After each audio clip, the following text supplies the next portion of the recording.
patients around.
An hour for you.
sitting out there. I'm here to wait for the to start.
Yes, I'd like to call this hearing to order.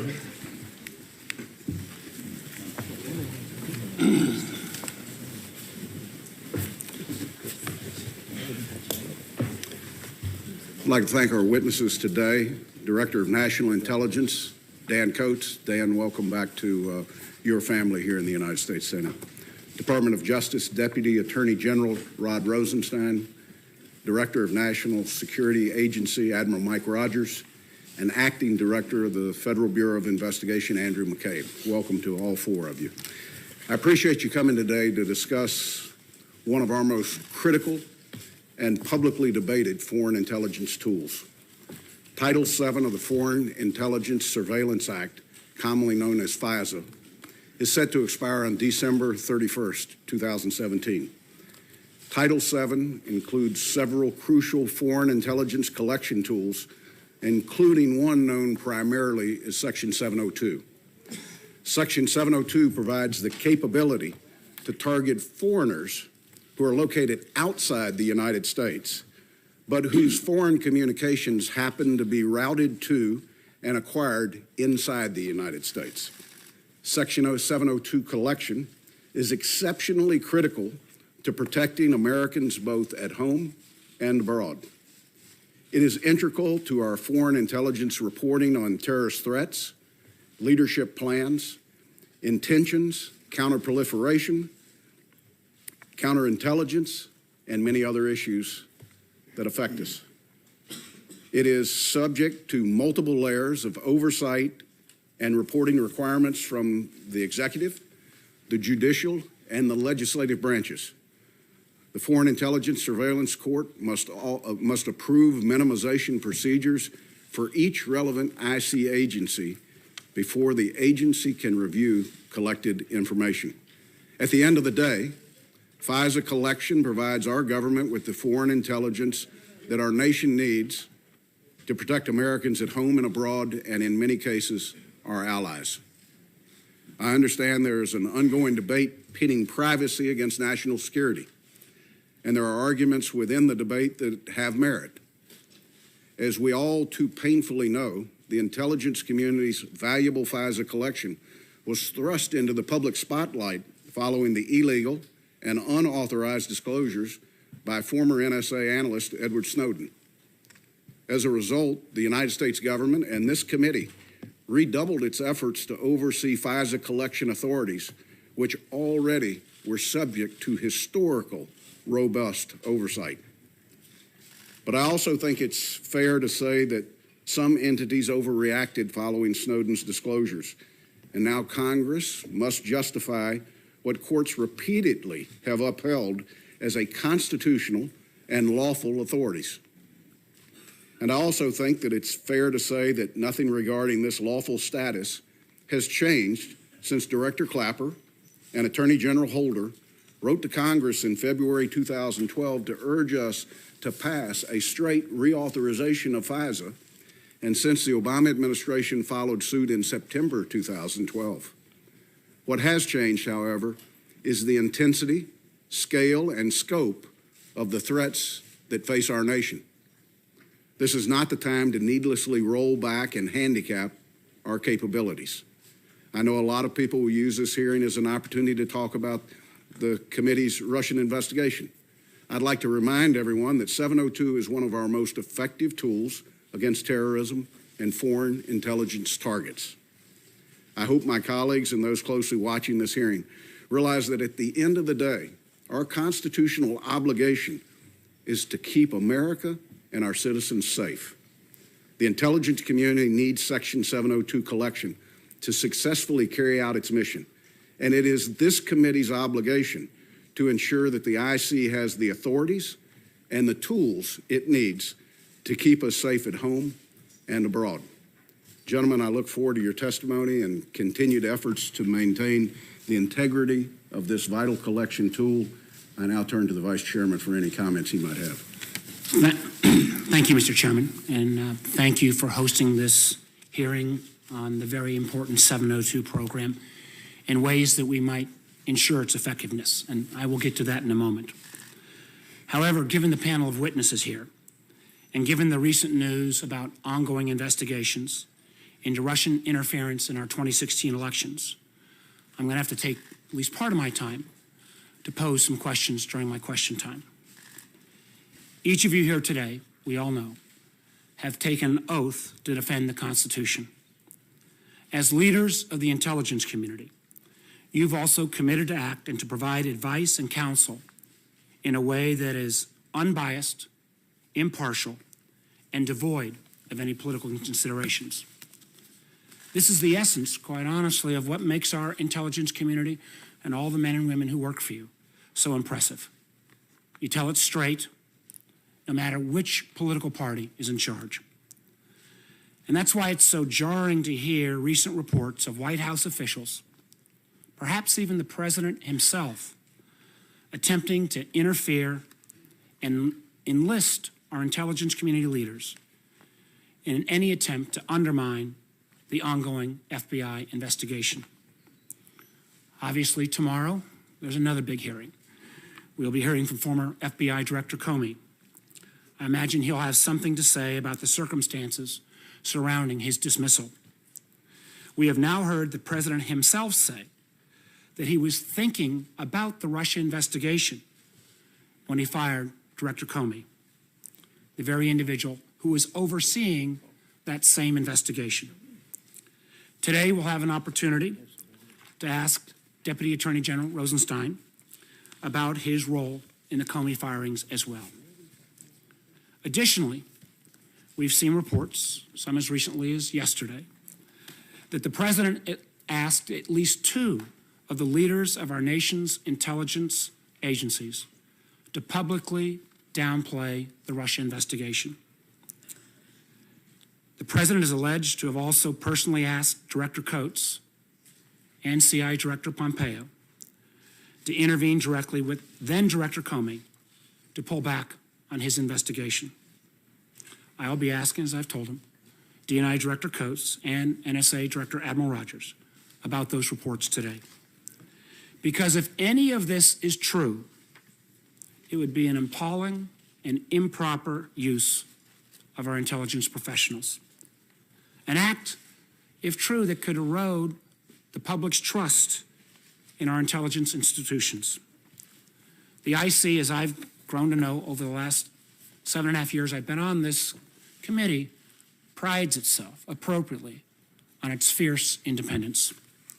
Any attempt by the White House or even the President himself to exploit this community as a tool for political purposes is deeply, deeply troubling. I respect all of your service to the nation. I understand that answering some of the questions that the panel will pose today may be difficult or uncomfortable given your positions in the administration. But this issue is of such great importance. The stakes are so high. I hope you will also consider all of our obligation to the American people to make sure that they get the answers they deserve to so many questions that are being asked. Now let me return to the subject of our hearing. Mr. Chairman, I agree that the reauthorization of Section 702 is terribly important. As the attacks in London, Paris, Manchester, Melbourne, and the list unfortunately goes on, all those attacks have demonstrated terrorists continue to plot attacks that target innocent civilians. Section 702, under court order, collects intelligence about these potential terrorist plots. It authorizes law enforcement and the intelligence community to collect intelligence on non-U.S. persons outside the United States, where there is reasonable suspicion that they seek to do us harm. I've been a supporter of reauthorizing Section 702 to protect Americans from terrorist attacks. And I'm eager to work with my colleagues on both sides of the aisle to make sure that we reauthorize it before the end of this year. A reauthorization of Section 702 should ensure also that there is robust oversight and restrictions to protect the privacy and civil liberties of Americans. Those protections remain in place, and if there are areas where those protections can be strengthened, we ought to look at those as well. So thank you, Mr. Chairman. I look forward to our hearing. Thank you, Vice Chairman. Let me say for all members, votes are no longer scheduled for 10:30. If you've not gotten that word, votes have been moved to 1:45. When this hearing adjourns, we will reconvene at 2 p.m. for a closed-door session on Section 702. I intend to start that hearing promptly at 2. Today, members will be recognized by seniority for questions up to 5 minutes. With that, gentlemen, thank you for being here today. Director Coates, you are recognized to give testimony on behalf of all 4 of you. The floor is yours.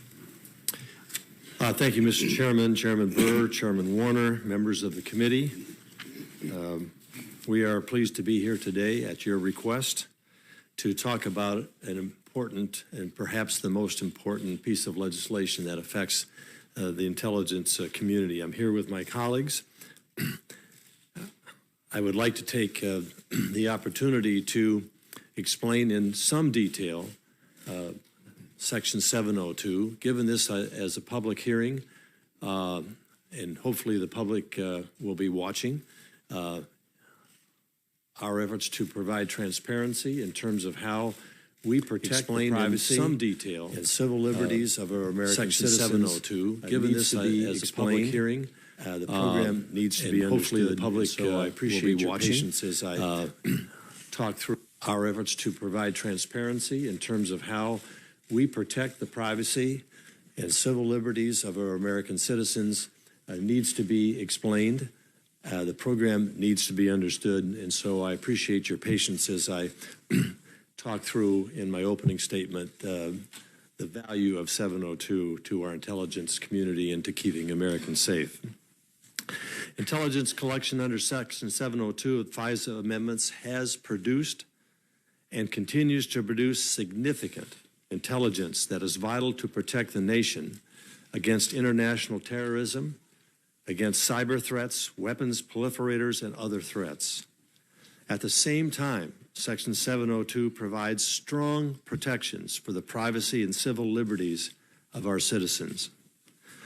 Today, the horrific attacks that recently have occurred in Europe are still at the top of my mind.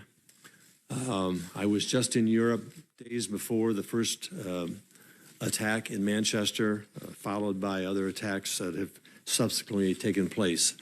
I was in discussion with my British colleagues through this, as well as colleagues in other European nations, and my sympathies go out to the victims and families of those that have received these heinous attacks, and to the incredible resilience that these communities affected by this violence have shown.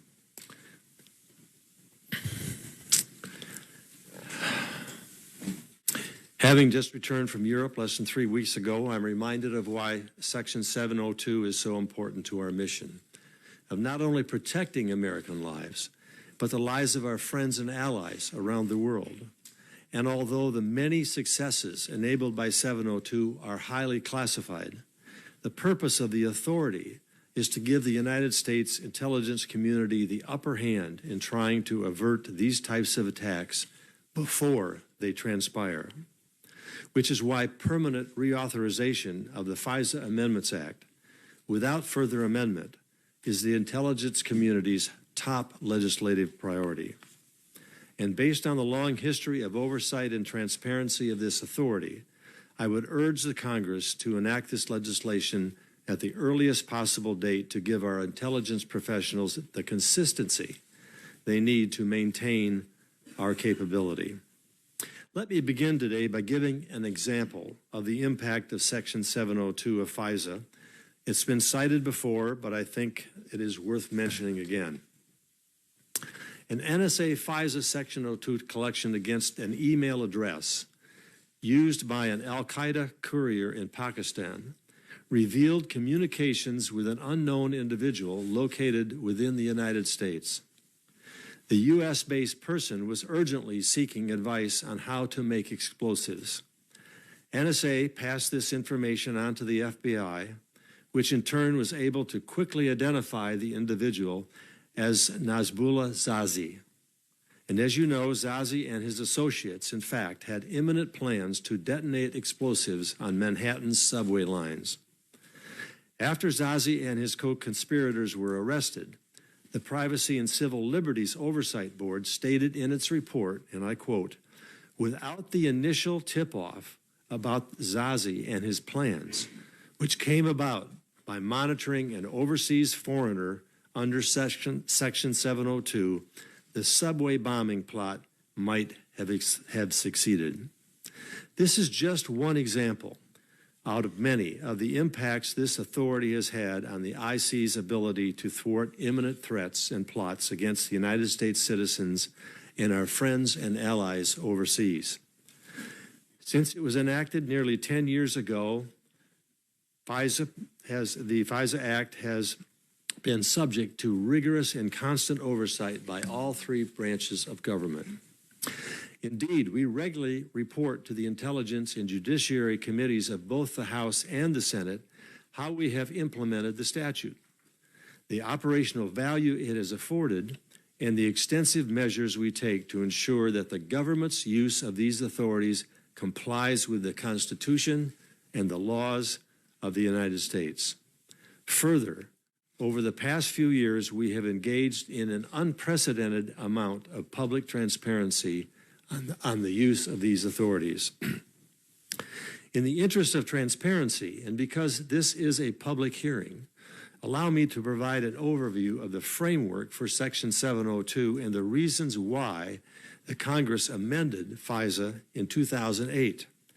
I will then briefly address why 702 needs to be reauthorized, and finally, I will discuss oversight and compliance and how we are ensuring and continue to ensure the rights of U.S. citizens, rights that need to be protected. At the outset, I want to stress three things as a backdrop to everything else that my colleagues and I are presenting today. First, as I mentioned at the outset, Collection Under 702 has produced and continues to produce intelligence that is vital to protect the nation against international terrorism and other threats. Secondly, there are important legal limitations found within Section 702 of FISA, and let me note four of these legal limitations. First, the authorities granted under Section 702 may only be used to target foreign persons located abroad for foreign intelligence purposes. Secondly, they may not be used to target U.S. persons anywhere in the world. Third, they may not be used to target anyone located inside the United States, regardless of their nationality. And fourth, they may not be used to target a foreign person when the intent is to acquire the communications of a U.S. person with whom a foreign person is communicating. This is generally referred to as the prohibition against reverse targeting. The third item I would like to stress is that we are committed to ensuring that the intelligence community's use of 702 is consistent with the law and the protection of the privacy and civil liberties of Americans. And to that end, in the nearly 10 years since Congress enacted the FAA, there have been no instances of intentional violations of Section 702. I'd like to repeat that. In the nearly 10 years since Congress enacted the amendments to the Freedom Act, the act that established FISA, there have been no instances of intentional violations of Section 702. With those points as a backdrop, now let me turn to a discussion of why it became necessary for Congress to enact Section 702. I do this so that the American public can hopefully better understand the basis for this important law. The Foreign Intelligence and Surveillance Act was first passed in 1978, creating a way for the federal government to obtain court orders for electronic surveillance of suspected spies, terrorists, and foreign diplomats located inside the United States. When originally enacting FISA, Congress decided that collection against targets located abroad would generally be outside of their regime, FISA's regime. That decision reflected the fact that people in the United States are protected by the Fourth Amendment, while foreigners located abroad are not. Congress accomplished this in large part by defining electronic surveillance based on the technology of the time. In the 1970s, overseas communication were predominantly carried by satellite. FISA, as passed in 1978, did not require a court order for the collection of these overseas satellite communications. So, for example, if in 1980 NASA intercepted a satellite communication of a foreign terrorist abroad, no court order was required. However, by 2008, technology had changed considerably. First, U.S.-based email services were being used by people all over the world. Second, the overseas communications that in 1978 were typically carried by satellite were now being carried by fiber optic cables, often running through the United States. So to continue the same example, if in 2008 a foreign terrorist was communicating by using a U.S.-based email service, a traditional FISA court order was required to compel a U.S.-based company to help with that collection. Under traditional FISA, a court order can only be obtained on an individual basis by demonstrating to a federal judge that there is probable cause to believe that the target of the proposed surveillance is a foreign power or an agent of a foreign power. This had become an ever more difficult and extremely resource-intensive process. And therefore, due to these changes in technology, the same resource-intensive legal process was being used to conduct surveillance on terrorists located abroad, who were not protected by the Fourth Amendment, as was being used to conduct surveillance on U.S. persons inside the United States, who are protected by the Fourth Amendment. By enacting 702 in 2008 and renewing it in 2012, Both times, with significant bipartisan support, Congress corrected this anomaly, restoring the balance of protections established by the original FISA statute. And although I will not go into great detail here regarding the legal framework for FISA Section 702, I will simply note a few key items. First, the statute requires annual certifications by the Attorney General and by the Director of National Intelligence regarding the categories of foreign intelligence that the intelligence community will acquire under this authority. Second, the statute requires targeting procedures that set forth the rules by which the intelligence community ensures that only foreign persons abroad are targeted for collection. Thirdly, the statute requires minimization procedures protecting U.S. persons' information that may be incidentally acquired while targeting foreign persons. And finally, each year, the FISA court reviews this entire package of material to make sure the government's program is consistent with both the statute and with the Fourth Amendment of the Constitution. We have publicly released lightly redacted versions of all these documents, including the most recent FISC opinion, to ensure the public has a good understanding of how we use this authority. The government's Section 702 program, as we have said, is subject to rigorous and frequent oversight by all three branches of government. The first line of oversight and compliance is within the agencies themselves, whose offices of General Counsel, Privacy and Civil Liberties offices, and Inspectors General all have a role in FISA 702 program oversight. The majority of the incidents of noncompliance that are reported to my office and to the Department of Justice are self-reported by the participating agencies. In addition, the Office of the DNI and Department of Justice conduct regular audits, focusing on compliance with the targeting procedures as well as on querying of collected data and on dissemination of information under the minimization procedures. Also, we have regular engagements with and extensive reporting to Congress about the FISA 702 program. For example, the Judiciary and Intelligence Committees receive relevant orders of the FISA Court and associated pleadings, descriptions and analysis of every compliance incident, and certain statistical information such as the number of intelligence reports in which a known U.S. person was identified. And finally, of course, the FISA Court regularly checks our work, both through the annual recertification process and through regular interactions on particular incidents of noncompliance. Members of the FISA Court, who are all appointed by the Chief Justice of the Supreme Court, represent the best of our judicial community. They have vast judicial experience and are committed to the constitutional responsibilities of protecting the privacy of U.S. persons. We are particularly proud of our oversight and compliance track record. The audits of the program conducted by the ODNI and DOJ have shown that unintended error rates are extremely low, substantially less than 1%. Further, and I want to emphasize this, we have never, not once, found an intentional violation of this program. There have been unintended mistakes, but I would note that any system with zero compliance incidents is a broken compliance system because human beings make mistakes.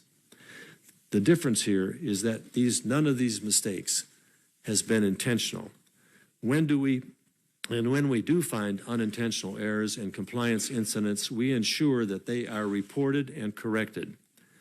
This is an extraordinary record of success for the diligent men and women of the intelligence community who are committed to ensuring that their neighbors' privacy is protected in the course of their national security work. And with that, I'd like to turn to the most recent compliant incident, which resulted in a significant change in how the National Security Agency conducts as a portion of its FISA 702 collection. A recent example of the oversight process at work As a recent example, NASA identified a compliance incident involving queries of U.S. persons' identifiers into Section 702 acquired upstream data. Upstream data refers to when NASA receives communications directly from the Internet with the assistance of companies that maintain these backbone networks. The FISA court was promptly notified, and DOJ and ODNI worked with NSA to understand the scope and causes of the problem, as well as to identify potential solutions to prevent the problem from reoccurring. The details of the incident are publicly available, and Admiral Rogers will go or can go into more detail during the question and answer session if you would like. But just allow me briefly to state what happened. NASA identified and researched a compliance issue. NSA reported that issue to DOJ, ODNI, and ultimately the FISA court.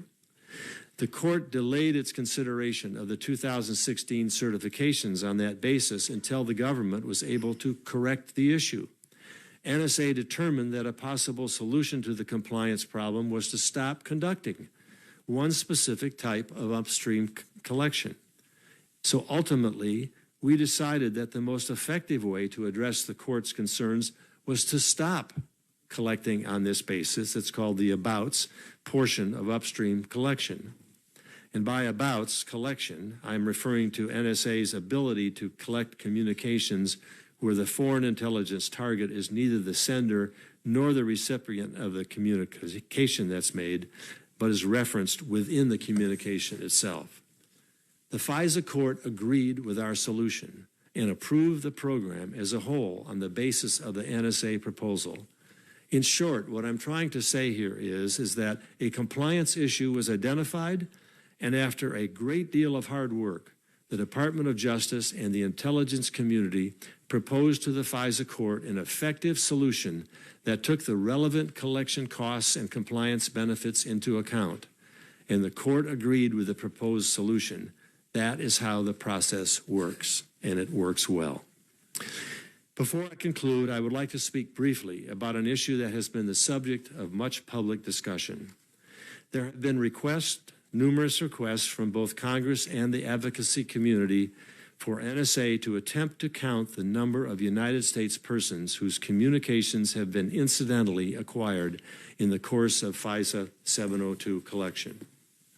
During my confirmation hearing and in a subsequent hearing before this committee, I committed to sitting down with Admiral Rogers and the subject matter experts in the intelligence community to understand why this has been so difficult. Within my first few weeks on the job, I visited NSA, discussed with Admiral Rogers and his technical people, and followed through on my commitment. What I learned was that the NSA has made Herculean, this is hard for me to say, they have made extensive efforts. Herculean, I think, is the say that again. Herculean. All right, I had to turn to, you know what I mean? I mean really tough efforts, all right, to devise a counting strategy that would be accurate and that would respond to the question that was asked. But I also learned that it remains infeasible to generate an exact, accurate, meaningful, and responsive methodology that can count how often a U.S. person's communications may be incidentally collected under 702. I want to be clear here. To determine if communicants are U.S. persons, NSA would be required to conduct significant additional research trying to determine whether individuals who may be of no foreign intelligence interest are U.S. persons. And from my perspective as the Director of National Intelligence, this raises two significant concerns. First, I would be asking trained NSA analysts to conduct intense identity verification research on potential U.S. persons who are not targets of an investigation. From a privacy and civil liberties perspective, I find this unpalatable. Second, those scores of analysis that would have to be shifted from key focus areas such as counterterrorism, counterintelligence, counterproliferation, issues with nations in which, such as North Korea, and Iran, we need continuous and critical intelligence missions. I can't justify such a diversion of critical resources and the mass of critical resources that we would need to try to attempt to reach this, even without the ability to reach a definite number. I can't justify that at a time when we face such a diversity of serious threats. And finally, even if we decided the privacy intrusions were justified, and if I had unlimited staff to tackle this problem, we still do not believe it is possible to come up with an accurate, measurable result. I'm aware that the Senate Intelligence Committee staff will be meeting following this public hearing in a classified session, and Admiral Rogers has instructed his experts to address this issue in greater detail. Before I wrap up my remarks, I want to provide one final example that I have, for the purposes of today's hearing, chosen to declassify, using my authority as the Director of National Intelligence to further illustrate the value of Section 702. Before rising through the ranks to become at one point the second in command of the self-proclaimed Islamic State of Iraq and al-Sham, ISIS, Haji Iman was a high school teacher and imam. His transformation from citizen to terrorist caused the U.S. government to offer a $7 million reward for information leading to him. It also made him a top focus of the NSA's counterterrorism efforts. NSA, along with its IC partners, spent over 2 years, from 2014 to 2016, looking for Haji Iman. This search was ultimately successful, primarily because of FISA Section 702. Indeed, based almost exclusively on intelligence activities under Section 702, NSA collected a significant body of foreign intelligence about the activities of Haji Iman and his associates. Beginning with non-Section 702 collection, NSA learned of an individual closely associated with Haji Iman. NSA used collection permitted and authorized under Section 702 to collect intelligence on the close associates of Haji Iman, which allowed NSA to develop a robust body of knowledge concerning the personal network of Haji Iman and his close associates. Over a 2-year period, using FISA Section 702 collection, and in close collaboration with our IC partners, NSA produced more intelligence on Haji Iman's associates, including their location. NSA and its tactical partners then combined this information, the Section 702 collection, which was continuing, and other intelligence assets to identify the reclusive Haji Iman and track his movements. Ultimately, this collaboration enabled U.S. forces to attempt an apprehension of Haji Iman and 2 of his associates. On March 24, 2016, during the attempted apprehension operation, shots were fired at the U.S. forces aircraft from Haji Iman's location. U.S. forces returned fire, killing Haji Iman and the other associates at that location. Subsequent Section 702 collection confirmed Haji Iman's death. As you can see from this sensitive example, Section 702 is an extremely valuable intelligence collection tool, and one that is subject to a rigorous, effective oversight program. And therefore, allow me to reiterate my call on behalf of the intelligence community without hesitation, my call for permanent reauthorization of the FISA Amendments Act without further amendment. Mr. Chairman, thank you for your patience, and we would be willing to be open to your questions. Thank you, Director Coates. The chair would recognize himself now for 5 minutes of questions. In 2012, I mentioned in my opening statement, Director of National Intelligence Jim Clapper and Attorney General Eric Holder wrote a letter to the congressional leadership asking Congress to pass straight reauthorization of FISA. The September 2012 statement of administration policy also urged the same. This would be to Director Coates and AG Rosenstein. Has the ODNI or the Department of Justice position changed at all since the time of the February 2012 letter? No, we strongly support the 2012 letter and request. We agree, Senator. We agree 100%. Right. This is to Admiral Rogers and to Director McCabe. Since Congress last authorized this authority in 2012, again, have there been any instances involving a deliberate or intentional compliance violation? Admiral Rogers? Not that I'm aware of. Director McCabe?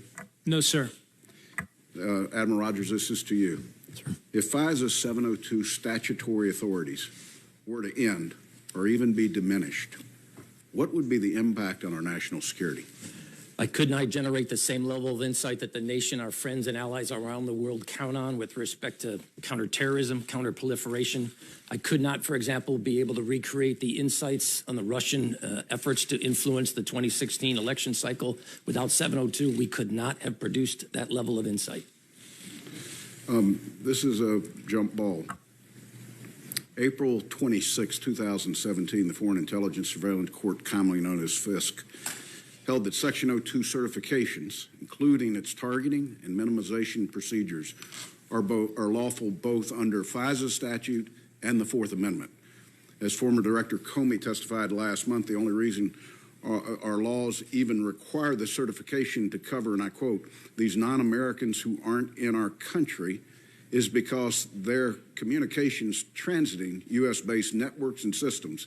Yet others have suggested imposing a Fourth Amendment warrant requirement on foreigners who are located outside of the United States.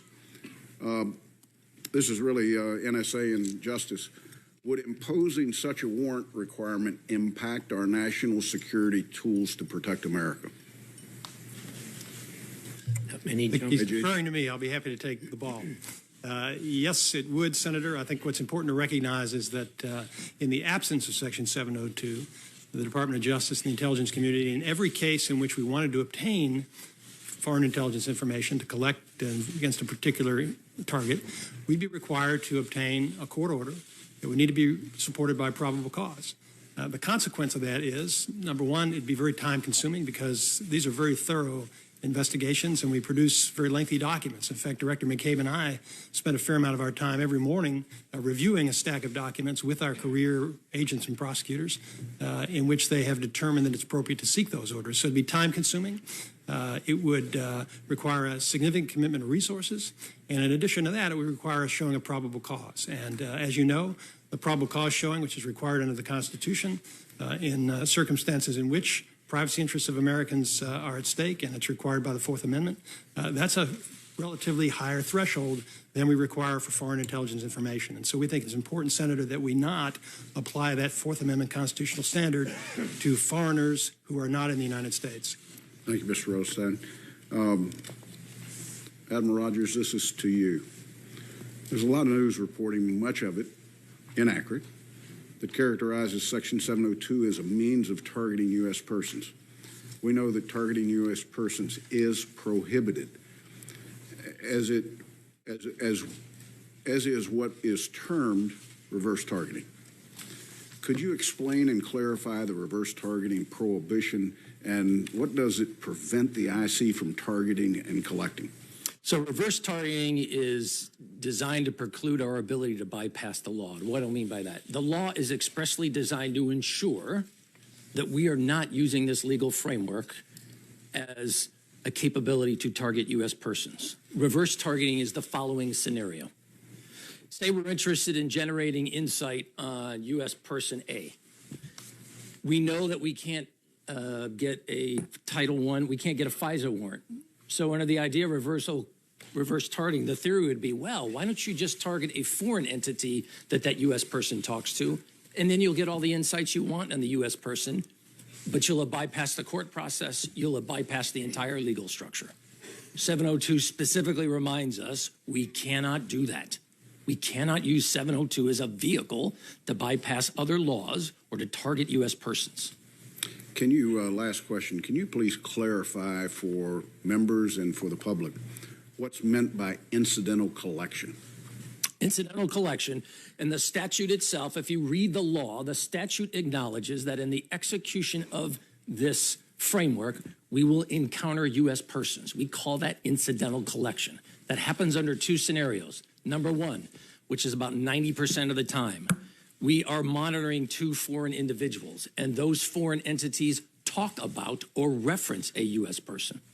The second scenario that we encounter, what we call incidental collection, is we are targeting a valid foreign individual.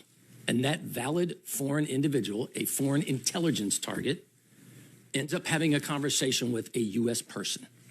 That's not the target of our collection. It's not why we are monitoring it in the first place. We're interested in that foreign target. That happens of the times we have incidental collection, that scenario happens about 10% of the time. And were that incidental collection to happen, you have a procedure in place in both instances to minimize that? We do. The law specifically gives us a set of processes that we have to follow. So if we do encounter a U.S. person incidentally in the course of our collection, we ask ourselves several questions. Number one, are we looking at potential criminal activity? If we do that, we have a requirement to report or to inform the Department of Justice and the FBI, and they make the determination if it's illegal or not. We are an intelligence organization, not a law enforcement organization. The second question we ask ourselves, is there anything in this conversation that would lead us to believe that we're talking about harm to individuals? In that case, we do report. If we think we're dealing with something that is criminal or there's harm to individuals, we report it. Other than that, unless there is a valid intelligence purpose, depending on the authority, in the case of 702, we specifically purge the data. We remove it. We don't put it into our holdings. If we don't assess that there's intelligence value and it's a U.S. person, we have to purge the data. Thank you for that, Vice Chairman. Thank you, Mr. Chairman. As I indicated, I've got some questions on another matter, and Director Coates and Admiral Rogers, they're mostly going to be directed at you gentlemen, and thank you for your testimony this morning. And we all know now that in March, then Director Comey testified about the existence of an ongoing FBI investigation into links between the Trump campaign and the Russian government. And there are reports out in the press that the president separately appealed to you, Admiral Rogers, and to you, Director Coates, to downplay the Russia investigation. And now we've got additional reports, and we want to give you a chance to confirm or deny these, that the president separately addressed you, Director Coates, and asked you to, in effect, intervene with Director Comey, again, to downplay the FBI investigation. Admiral Rogers, you draw the short straw. I'm going to start with you. Before we get to the substance of whether this call or request was made, you've had a very distinguished career, close to 40 years. In your experience, would it be in any way typical for a president to ask questions or bring up an ongoing FBI investigation, particularly if that investigation concerns associates and individuals that might be associated with the president's campaign or his activities? So today I am not going to talk about theoreticals. I am not going to discuss the specifics of any interaction or conversations I may or may not. If I could finish, sir, please. That I may or may not have had with the President of the United States, but I will make the following comment.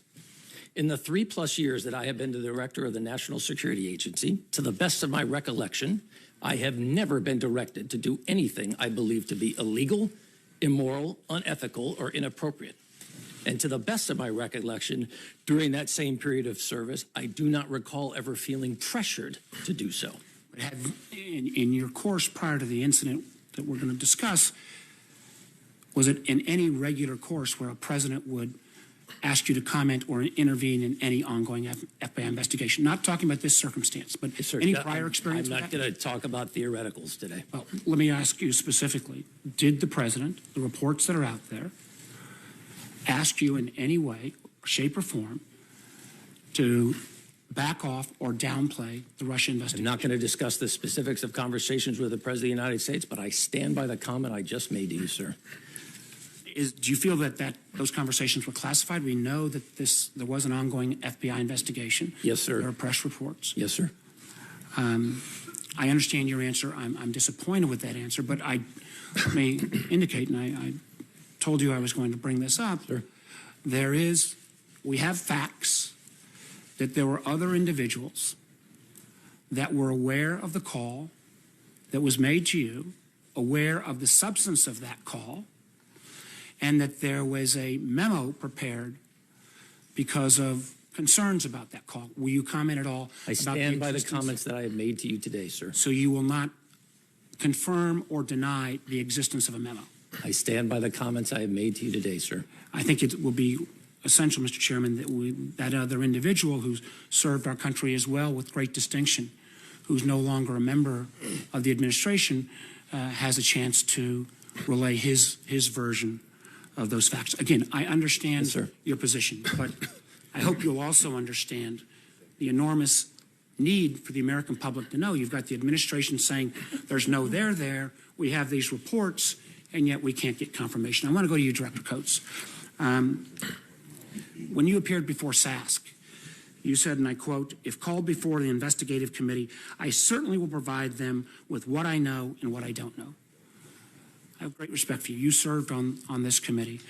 I remember as well when we confirmed you, and I was proud to support your confirmation.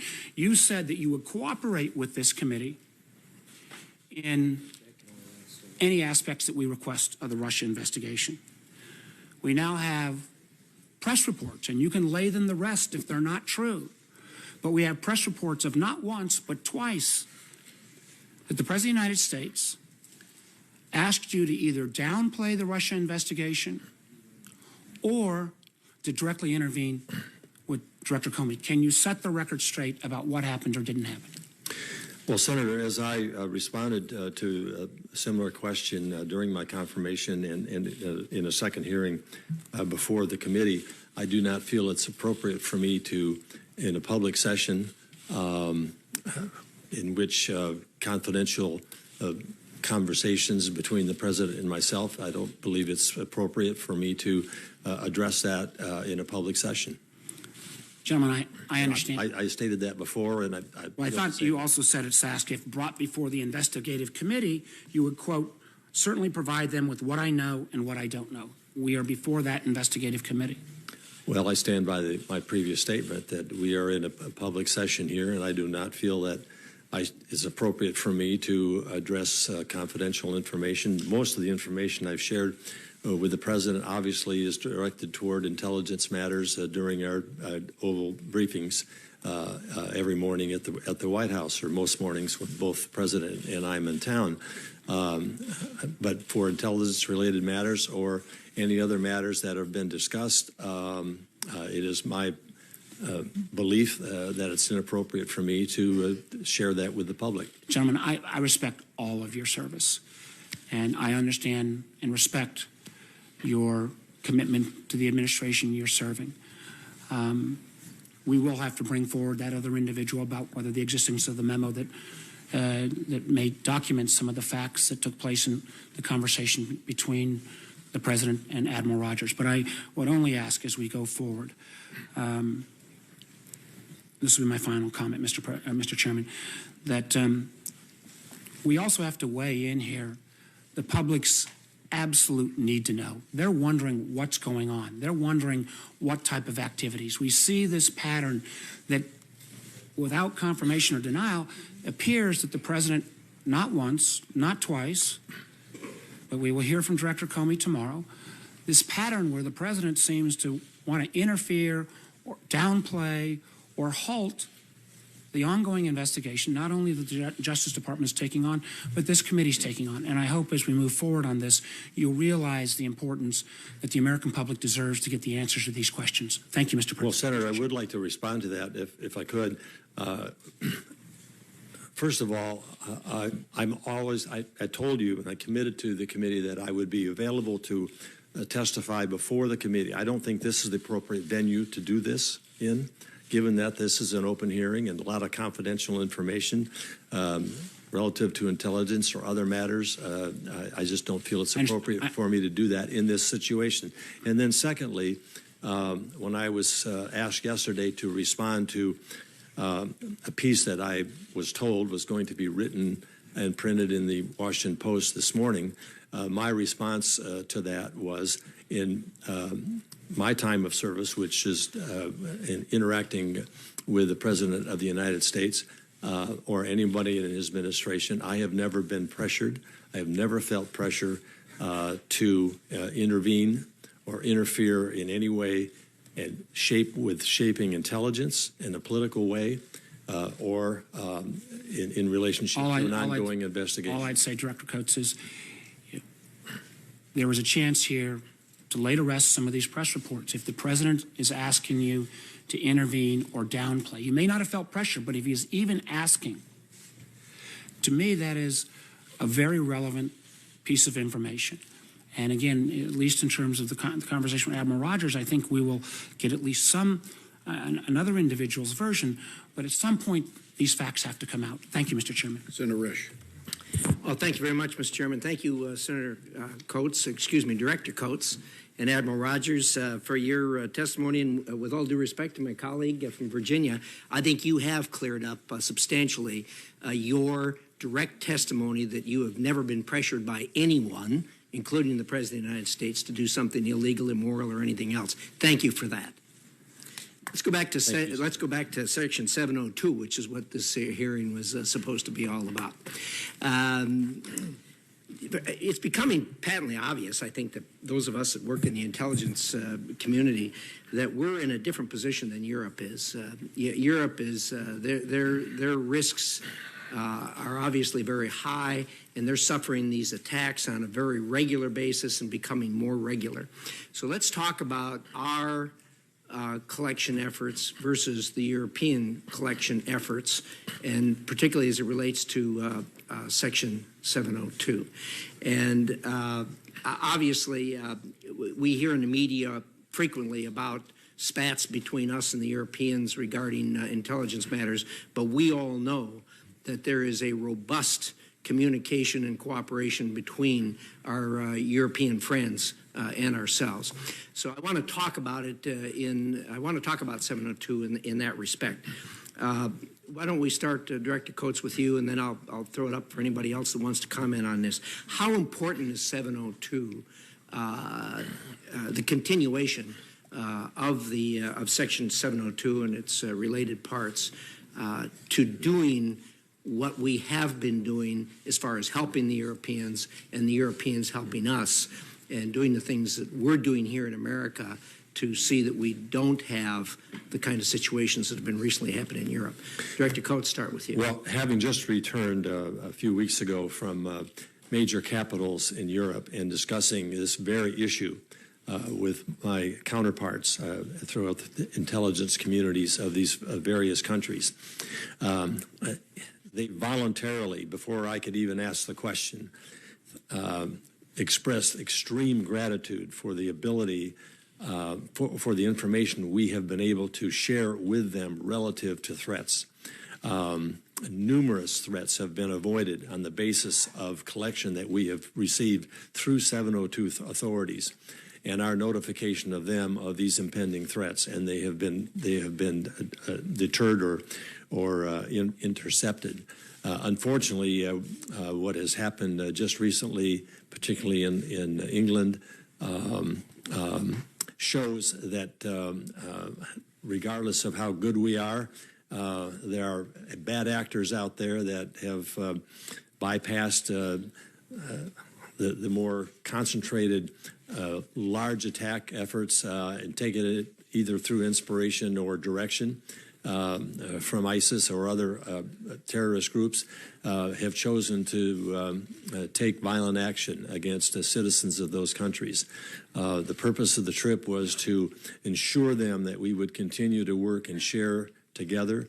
Their collection activities, capabilities, in many cases are good, but in some cases lack the ability that we have.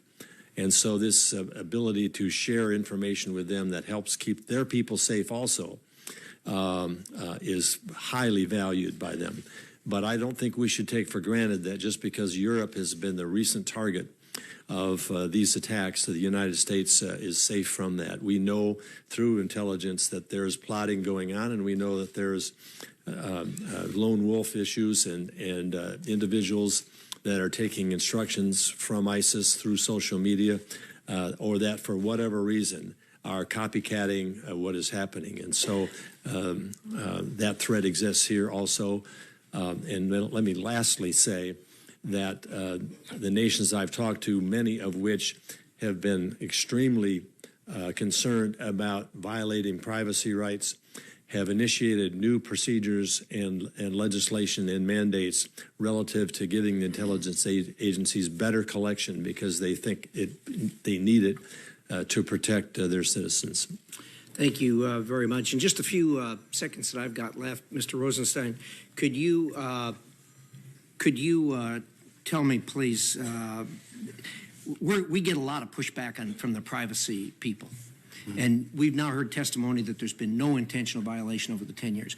Could you tell the American people what's in store for someone who these guys catch intentionally misusing 702, since you're the highest ranking member of the Department of Justice here? Yes, Senator. Oh, I can assure you, Senator, that in the Department of Justice, we treat with great seriousness any allegations of violations regarding classified information. So if there were a credible allegation that someone had willfully violated Section 702 in a way that was in violation of a criminal law, we would investigate that case, and if prosecution were justified, we would prosecute it. I know Director McCabe shares with me that commitment. We recognize that we have an obligation to the American people to make sure that these authorities are used appropriately and responsibly, that we comply with the Constitution and the laws and the procedures, and we're committed to devote whatever resources are required to make sure that if there are willful violations, people are held accountable for them. And this is your commitment and the Department of Justice's commitment to the American people? That's correct. Thank you, Mr. Rosenstein. Thank you, Mr. Senator Feinstein. Thanks. Thank you, Mr. Chairman. Just a couple of comments on Section 702. It's a program that I support. It's a program that I believe has worked well. It's a big program. It's an important one. It is a content collection program involving both internet and phone communications. So it can raise concerns about privacy and civil liberties. In the year 2016, there were 106,469 authorized targets out of 3 billion internet users. That's the ratio. The question of unmasking has been raised.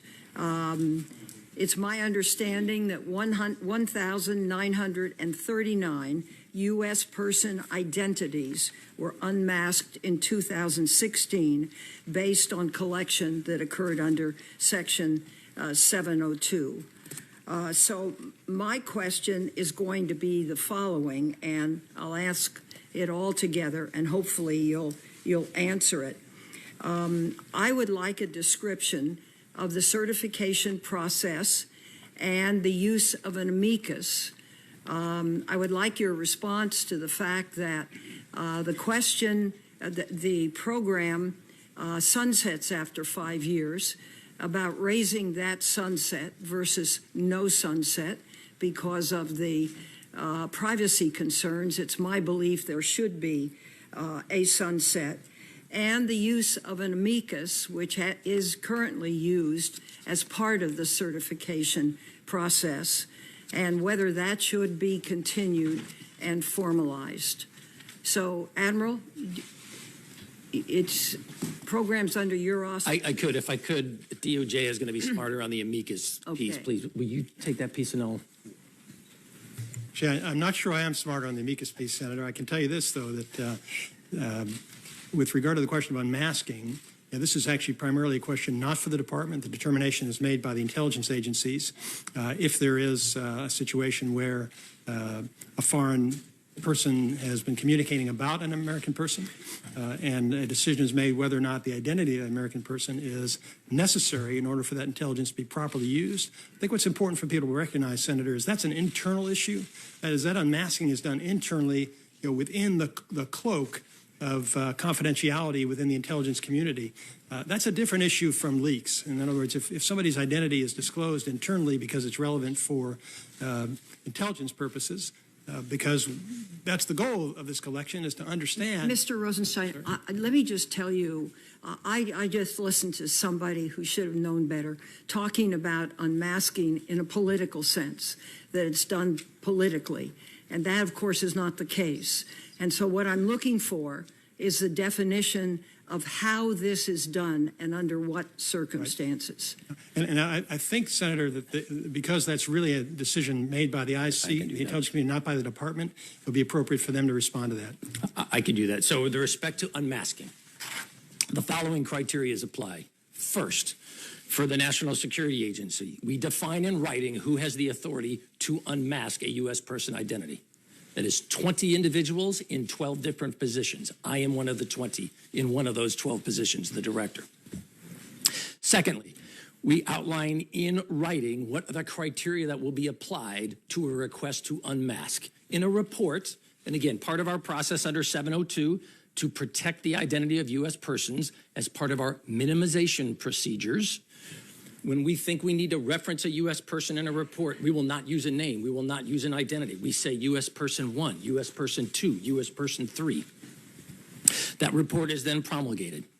Some of the recipients of that report will sometimes come back to us and say, I'm trying to understand what I am reading. Could you help me understand who is person 1 or who is person 2, etc.? We apply 2 criteria in response to their request. Number 1, you must make the request in writing. Number 2, the request must be made on the basis of your official duties, not the fact that you just find this report really interesting and you're just curious. It has to tangibly tie to your job. And then finally, I said too, but there's a third criterion, and that is the basis of the request must be that you need this identity to understand the intelligence you're reading. We apply those 3 criteria. We do it in writing, and one of those 20 individuals then agrees or disagrees. And if we unmask, we go back to that entity who requested it, not every individual who received the report, but that one entity who asked for us. We then provide them the U.S. identity, and we also remind them the classification of this report and the sensitivity of that identity remains in place. By revealing this U.S. person to you, we are doing it to help you understand the intelligence, not so that you can use that knowledge indiscriminately. It must remain appropriately protected.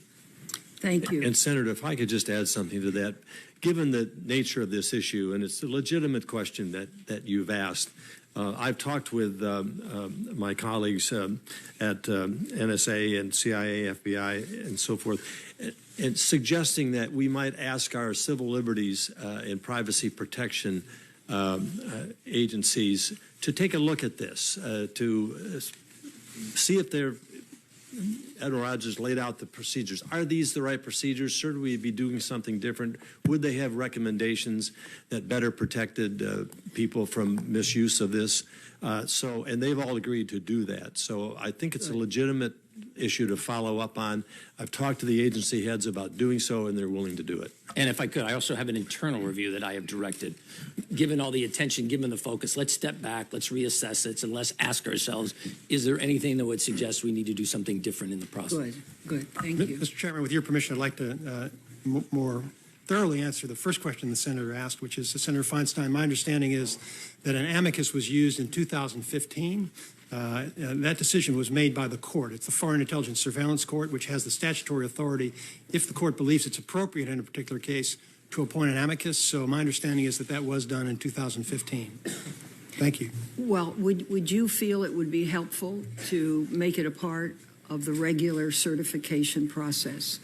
Well, my understanding, Senator, is that the statute permits the court to do it if the court believes it's appropriate. So I believe the court has that authority, and I'd leave it to the judges to decide when it's appropriate to exercise that. Thank you. Thanks, Mr. Senator Rubio. Thank you all for being here. I I understand fully the need of the President of the United States to be able to have conversations with members of the intelligence community that are protected, particularly in a classified setting. I also understand that the ability of this community to function depends both on its credibility, that its work that it's doing is in the national security interest of the United States, and also the importance of its independence, that it is not an extension of politics no matter which administration is at play. And the absence of either one of those two things impacts everything we do, including this debate we're having here today. And the challenge that we have now is that while the folks here with us this morning are constrained in what they can say, there are people that apparently work for you that are not, and are constantly speaking to the media about things and saying things. And it puts the Congress in a very difficult position because the issue of oversight on both your independence and on your credibility falls on us. And I actually think if what is being said to the media is untrue, then it is unfair to the President of the United States. And if it is, then it is true, that it is something the American people deserve to know, and we as an oversight committee need to know in order to conduct our job. And so my questions are geared to Director Coates and Admiral Rogers. You have testified that you have never felt pressured or threatened by the President or by anyone to influence any ongoing investigation by the FBI. Are you prepared to say that you have never felt that you've never been asked by the President or the White House to influence an ongoing investigation? Well, Senator, I just hate to keep repeating this, but I'm going to do it. I am willing to come before the committee and tell you what I know and what I don't know. What I'm not willing to do is to share what I think is confidential information that ought to be protected in an open hearing. And so I'm not prepared to answer your question today. Director Coates, I would just say, and with incredible respect that I have for you, I am not asking for classified information. I am asking whether or not you have ever been asked by anyone to influence an ongoing investigation. I understand, but I'm just not going to go down that road in a public forum. And I also was asked the question if the special prosecutor called upon me to meet with him to ask his questions. I said I would be willing to do that. I likewise stand by my previous comment. Okay, well then, in the interest of time, let me ask both of you, has anyone ever asked you, now or in the past, this administration or any administration, to issue a statement that you knew to be false? For me, I stand by my previous statement. I've never been directed to do anything in the course of my 3+ years as the director of the National Security Agency that I felt to be inappropriate, nor have I felt pressure to do so. Have you ever been asked to say something that isn't true? I stand by my previous statement, sir. Director Coates? I do likewise. Well, let me ask this of everyone on this panel. Is anyone aware of any effort by anyone in the White House or elsewhere to seek advice on how to influence any investigation?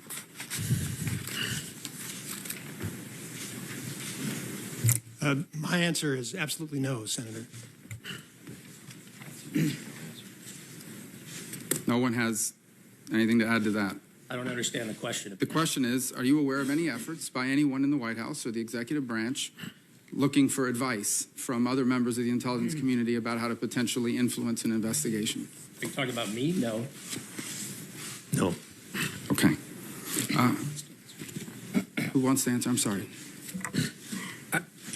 I'm not sure I understand the question, but if you're asking whether I'm aware of requests to other people in the intelligence community, I am not. Seeking advice on how we could potentially influence someone. You're not aware of anyone ever saying or reporting that to you? No, sir. Has anyone ever come forward and said, I just got a call from someone at the White House asking me what is the best way to influence someone on an investigation? I've never received anything. I have no direct knowledge of such a There call. was an allegation made in one of the press reports, and that's why I asked. On a separate topic, I'm sorry, who does? Mr. Rosenstein. Our confusion, Senator, we just want to make sure we're clear on the question. The answer is no, as I understand it, but I'm not sure I'm familiar with the particular media report that you're referring to. All right, I'm running out of time. I do want to ask this because this is important. Did the NSA routinely and extensively and repeatedly violate the rules that were put in place in 2011 to minimize the risk of collection of upstream information? Have we had compliance incidents? Yes. Have we reported every one of those to the court? Yes. Have we reported those to our congressional oversight in Congress? Yes. Have we reported those to the Department of Justice and the Director of National Intelligence, yes. Did, under the Obama administration, was there a significant uptick in efforts and incidents of unmasking from 2012 to 2016? I don't know that. I have to take that for the Who would record. know that? To be honest, we have the data, but I don't know that off the top of my head. I couldn't tell you unmasking on a year-by-year basis for the last 5 years. I apologize. I just don't know off the top of my head. Thank you. Senator Wyden. Thank you very much, Mr. Chairman. I've noted the conversations you've had with my colleagues with respect to the content of conversations that you may have had with the president. My question is a little different. Did any of you four write memos, take notes, or otherwise record yours or anyone else's interactions with the president related to the Russia investigation? I don't take any notes.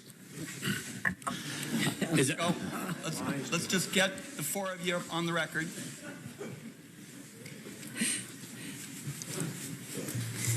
Senator, I rarely take notes. I've actually taken a few today. But I am not going to answer questions concerning the Russia investigation. I think it's important for you to understand Not on whether you wrote a memo.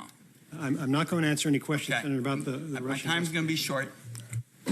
Whether you wrote a memo, notes, anything. I also am not going to comment on any conversations I may have had or notes taken or not taken relative to the Russia investigation. Okay. And likewise, I'd take the same position. Director Coates, on March 23rd, you testified to the Armed Services Committee that you were not aware of the president or White House personnel contacting anyone in the intelligence community with a request to drop the investigation into General Flynn. Yesterday, the Washington Post reported that you had been asked by the president to intervene with Director Comey to back off of the FBI's focus on General Flynn. Which one of those is accurate? Senator, I will say once again, I'm not going to get into any discussion on that in an open hearing. Both of them can't be accurate, Mr. Director. Mr. Director, as recently as April, you promised Americans that you would provide what you called a relevant metric for the number of law-abiding Americans who were swept up in the FISA 702 searches. This morning, you went back on that promise, and you said that even putting together a sampling, a statistical estimate, would jeopardize national security. I think that is a very, very damaging position to stake out.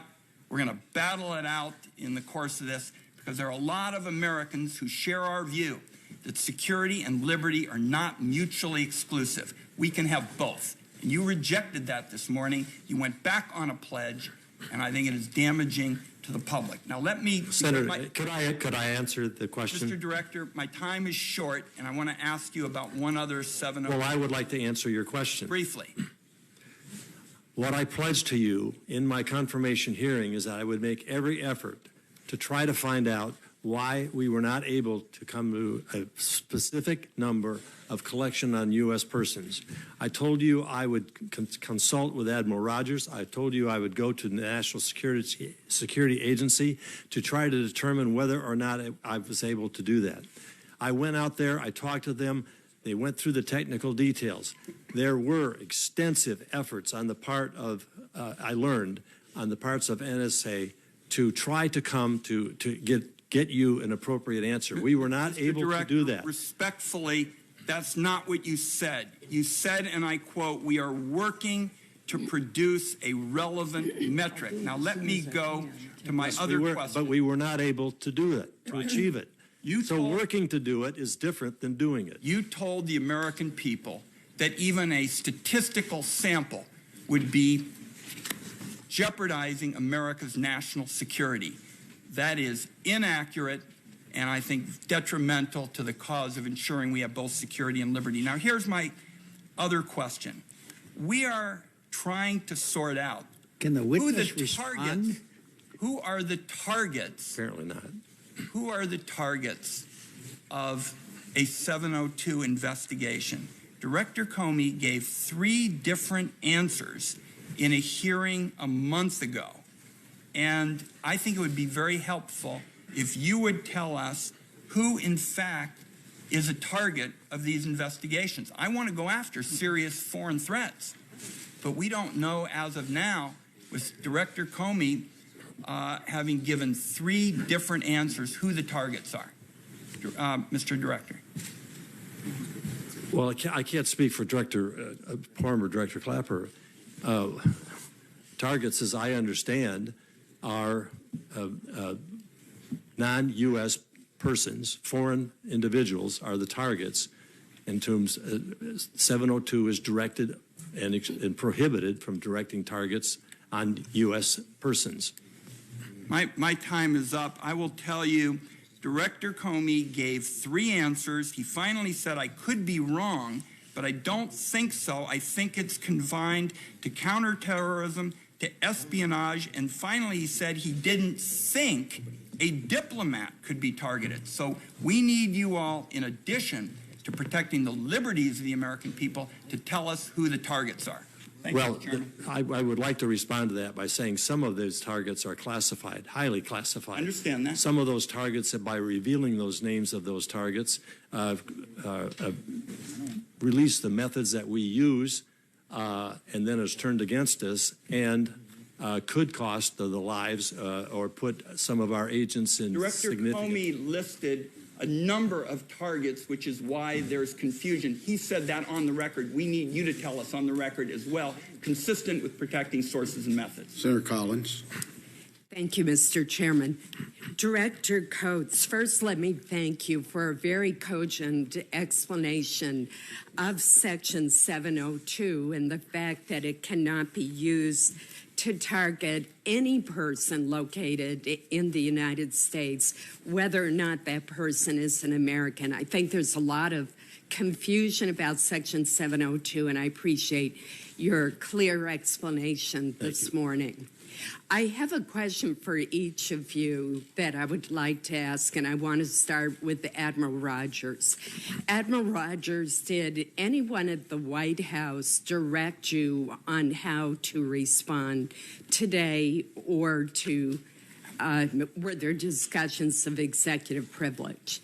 Have I asked the White House, is it their intent to invoke executive privilege? Yes. The answer I gave you today reflects my answer, no one else's. What were you passing that? Director Coates. My answer is exactly the same. I did never say that. Deputy Attorney General Rosenstein. I have not had any communications with the White House about invoking executive privilege today. Director McCabe. I have not had any conversations with the White House about executive privilege today either. Admiral Rogers, in January, the FBI, the CIA, and NSA jointly issued an Intelligence Committee assessment on Russian involvement in the presidential elections. You've testified today that the IC relied in part on 702 authorities to support its conclusion that the Russians were involved in trying to influence the 2016 elections. Can you provide us with an update on NSA's further work in this area? In terms of the Russian efforts, largely? Yes, ma'am. We continue to focus analytic and collection effort trying to generate insights as to what the Russians and others are doing, particularly with respect to efforts against U.S. infrastructure, U.S. processes like elections. We continue to generate insights on a regular basis.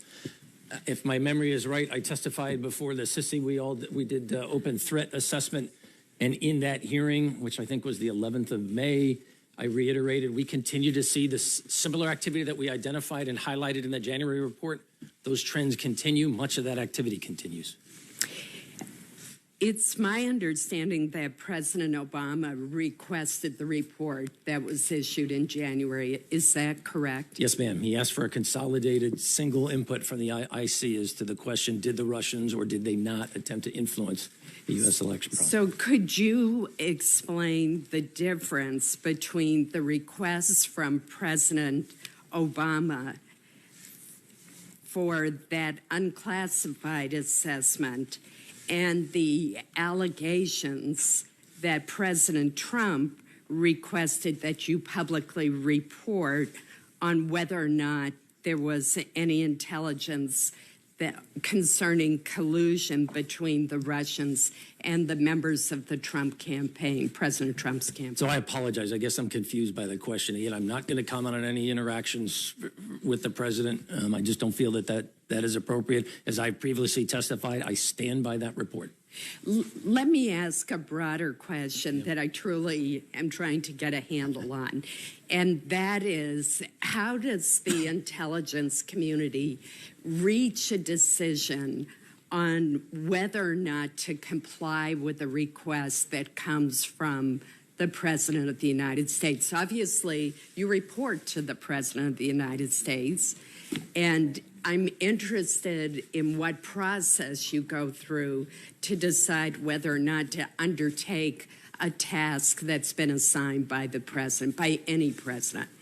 So off the top of my head, I would say we comply unless we have reason to believe that we are being directed to do something that is illegal, immoral, or unethical.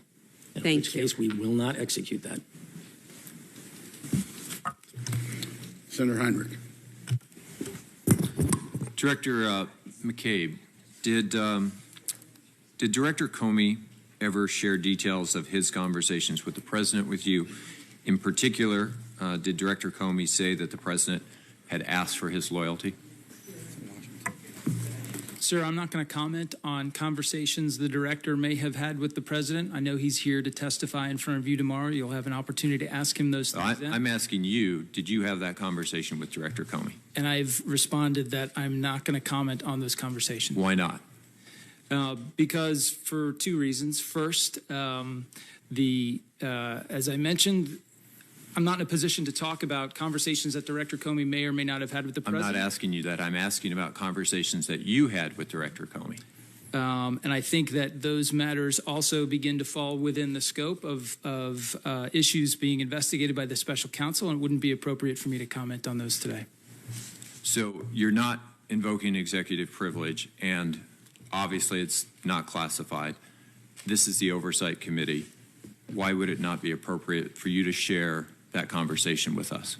I think I'll let Director Comey speak for himself tomorrow in front of this committee. We certainly look forward to that, but I think your unwillingness to share that conversation is an issue. Director Coates, you've said as well that it would be inappropriate to answer a simple question about whether the president asked for your assistance in blunting the Russia investigation. I don't care how you felt. I'm not asking whether you felt pressured. I'm simply asking, did that conversation occur? And once again, Senator, I will say that I do believe it's inappropriate for me to discuss that in an open session. You realize, and obviously this is not releasing any classified information, but you realize how simple it would simply be to say, no, that never happened. Why is it inappropriate, Director Coates? I think conversations between the president and myself are, for the most part... you seem to apply that standard selectively. No, I'm not applying it selectively. I'm just saying I don't think it's appropriate. You can clear an awful lot up by simply saying that never happened. I do not share with the general public conversations that I have with the president or many of my colleagues within the administration that I believe should not be shared. Well, I think your unwillingness to answer a very basic question speaks volumes. It's not a matter of unwillingness, Mr. Rosenstein. It is a matter of unwillingness. It's a matter of how I share it and whom I share it to. And when there are ongoing investigations, I think it's inappropriate to. So you don't think the American people deserve to know the answer to that question? I think the investigations will determine that. You're part of the investigation. Mr. Rosenstein, did you know when you wrote the memo that was used as the primary justification for firing Director Comey that the administration would be using it as the primary justification? Senator, as I know you're aware, I have there are a number of documents associated with me that are in the public record. The memorandum I wrote concerning Director Comey is in the public record. The order appointing the special counsel is in the public record. The press release I issued accompanying that order is in the public record, and a written version of the statement that I delivered to. Were you aware that it would be the primary justification for his firing? pardon me, Senator, by the 100 United States senators and 435 congressmen is in the public record. I answered many questions in the closed briefings of the 100 senators. But you're not answering this question. And as I explained in those briefings, Senator, I support Mr. McCabe on this. We have a special counsel who is investigating, now responsible for the Russian. At this point, you filibuster better than most of my colleagues. So I'm going to move on to another question and say that given that the president stated that the FBI director, that his firing was in response to investigations into Russia, which he made very clear in Lester Holt's interviews. You've talked with both the president and the attorney general about this firing. In light of Mr. Sessions' recusal, what role did the attorney general play in that firing? And was it appropriate for him to write the letter that he wrote in this case? I'm not trying to filibuster, Senator. I think I only took about 30 seconds, but I am not going to comment on that matter. I'm going to leave it to Special Counsel Mueller to determine whether that is within the scope of his investigation, and I believe that's appropriate for Mr. McCabe and me to do that. Okay, so you can't comment on recusal and what's in and inside and outside the scope of that recusal. Mr. Chairman, we ought to let the witness answer the question. Second the motion. So, I'm sorry, your specific question is what's in the recusal, and my understanding is the recusal you're referring to is also in the public record, and I believe it speaks for itself. Thank you, Mr. Chair. Senator Blunt. Director McCabe, on May the 11th, when you were before this committee, you said that there has been no effort to impede the Russian investigation. Is that still your position? It is, but let me clarify, Senator. I think you're referring to the exchange that I had with Senator Rubio, and my understanding, at least my intention in providing that answer, was whether or not the firing of Director Comey had had a negative impact on our investigation. And my response was then and is now that the FBI investigated and continues to investigate, and now, of course, under the rubric of the special counsel, the Russia investigation in a appropriate and unimpeded way before Director Comey was fired and since he's been gone. Well, I think as I recall that conversation, it was a discussion about whether there were plenty of resources, whether the funding was adequate, and what you were reported to have said, I haven't looked at the exact transcript, but I have looked at the news article, was that you were aware of no effort to impede the Russia investigation. We did talk about resource issues and whether or not we had asked for additional resources to pursue the investigation.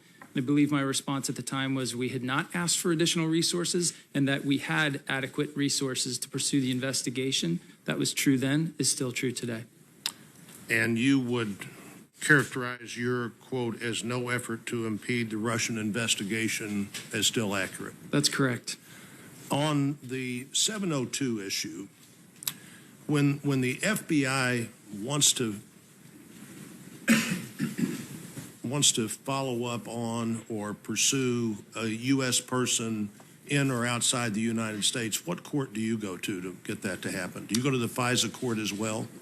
If we are seeking collection under 702? No, if you're, how do you relate to 702? Do you ever seek collection under 702? Sure, yes we do. So so let me step back just a minute. So of course, when the FBI seeks electronic surveillance collection on a U.S. person, we go to the FISA court and get a Title I FISA order to do so.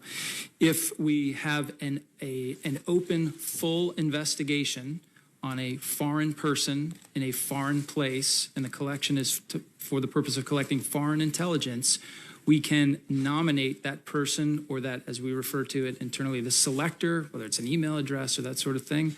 We can nominate that for 702 coverage. We convey that nomination to the NSA, and they pursue the coverage under their authority. But you would be the person that would pursue coverage for a U.S. person either here or outside the United States. That's correct, Senator. We are the FBI. We are the U.S. person agency. That's right.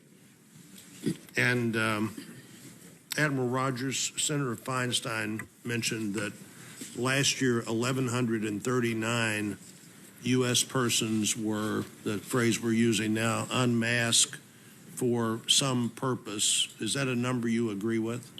It's in the 2016 ODNI generated transparency report. From memory, the number is actually 1,934 from memory. It could be sorry. wrong, but So I misheard, but 1,900. What would the number have been in 2015?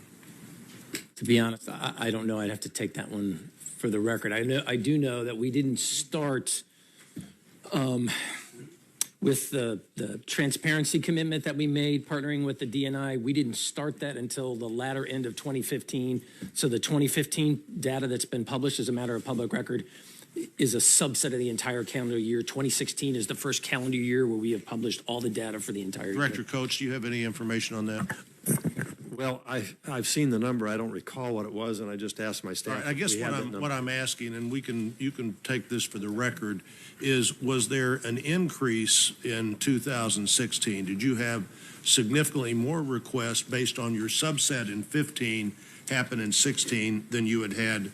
I don't know off the top of my head. We'll take it for the record, but I will say this: 702 collection has continued. The amount of total collection has increased generally every year. It's more and more impactful for us. It generates more and more value. And when 702 generates information that would indicate there was a U.S. person involved in criminal activity, what do you do with that information?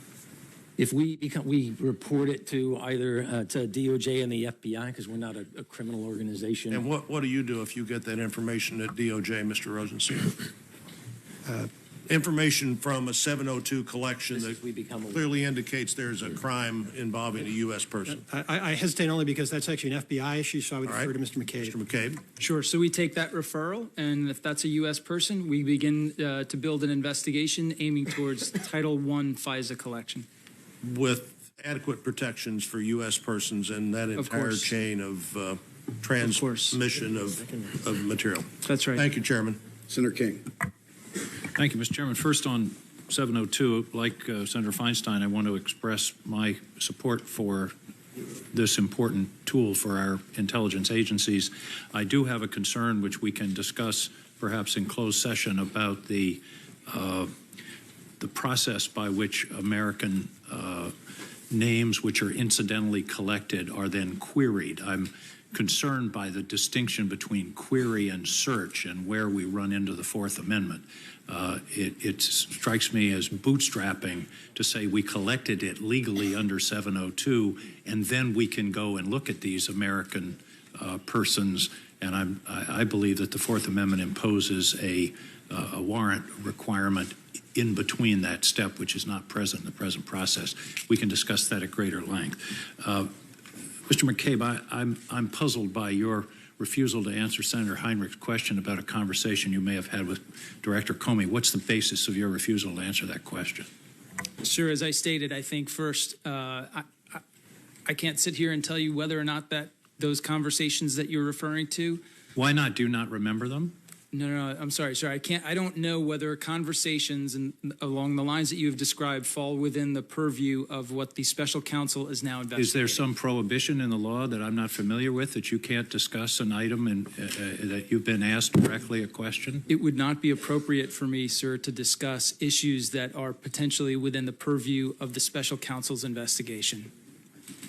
And that's the basis of your refusal to answer this question? Yes, sir. And that, and knowing, of course, that Director Comey will be sitting behind this table it's your tomorrow. position that the special counsel is entitled to ask you questions about this, but not an oversight committee of the United States Congress? It is my position that I have to be particularly careful about not stepping into the special counsel's lane, as they have now been authorized. I don't by the understand Department why of the Justice special to counsel's investigate lane those takes matters. precedence over the lane of the United States Congress and an investigative and oversight committee.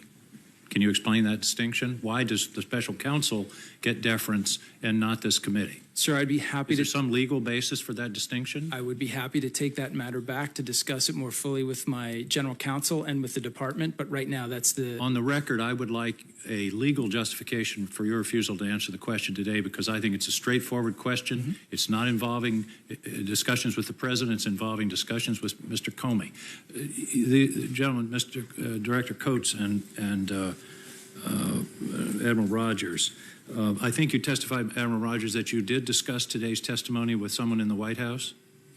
I said I asked, did the White House intend to evoke executive privileges associated with any interactions between myself and the President of the United States? And what was the answer to that question? To be honest, I didn't get a definitive answer, and both myself and the DNI are still talking to the White House. So then I'll ask both of you the same question. Why are you not answering these questions? Is there an invocation by the President of the United States of executive privilege? Is there or not? Not that I'm aware of. Then why are you not answering our questions? Because I feel questions? it is inappropriate, Senator. What you feel isn't relevant, Admiral.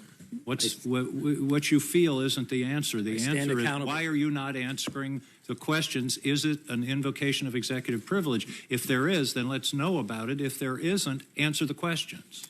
I stand by the comments I've made. I'm not interested in repeating myself, sir. And I don't mean that in a contentious way.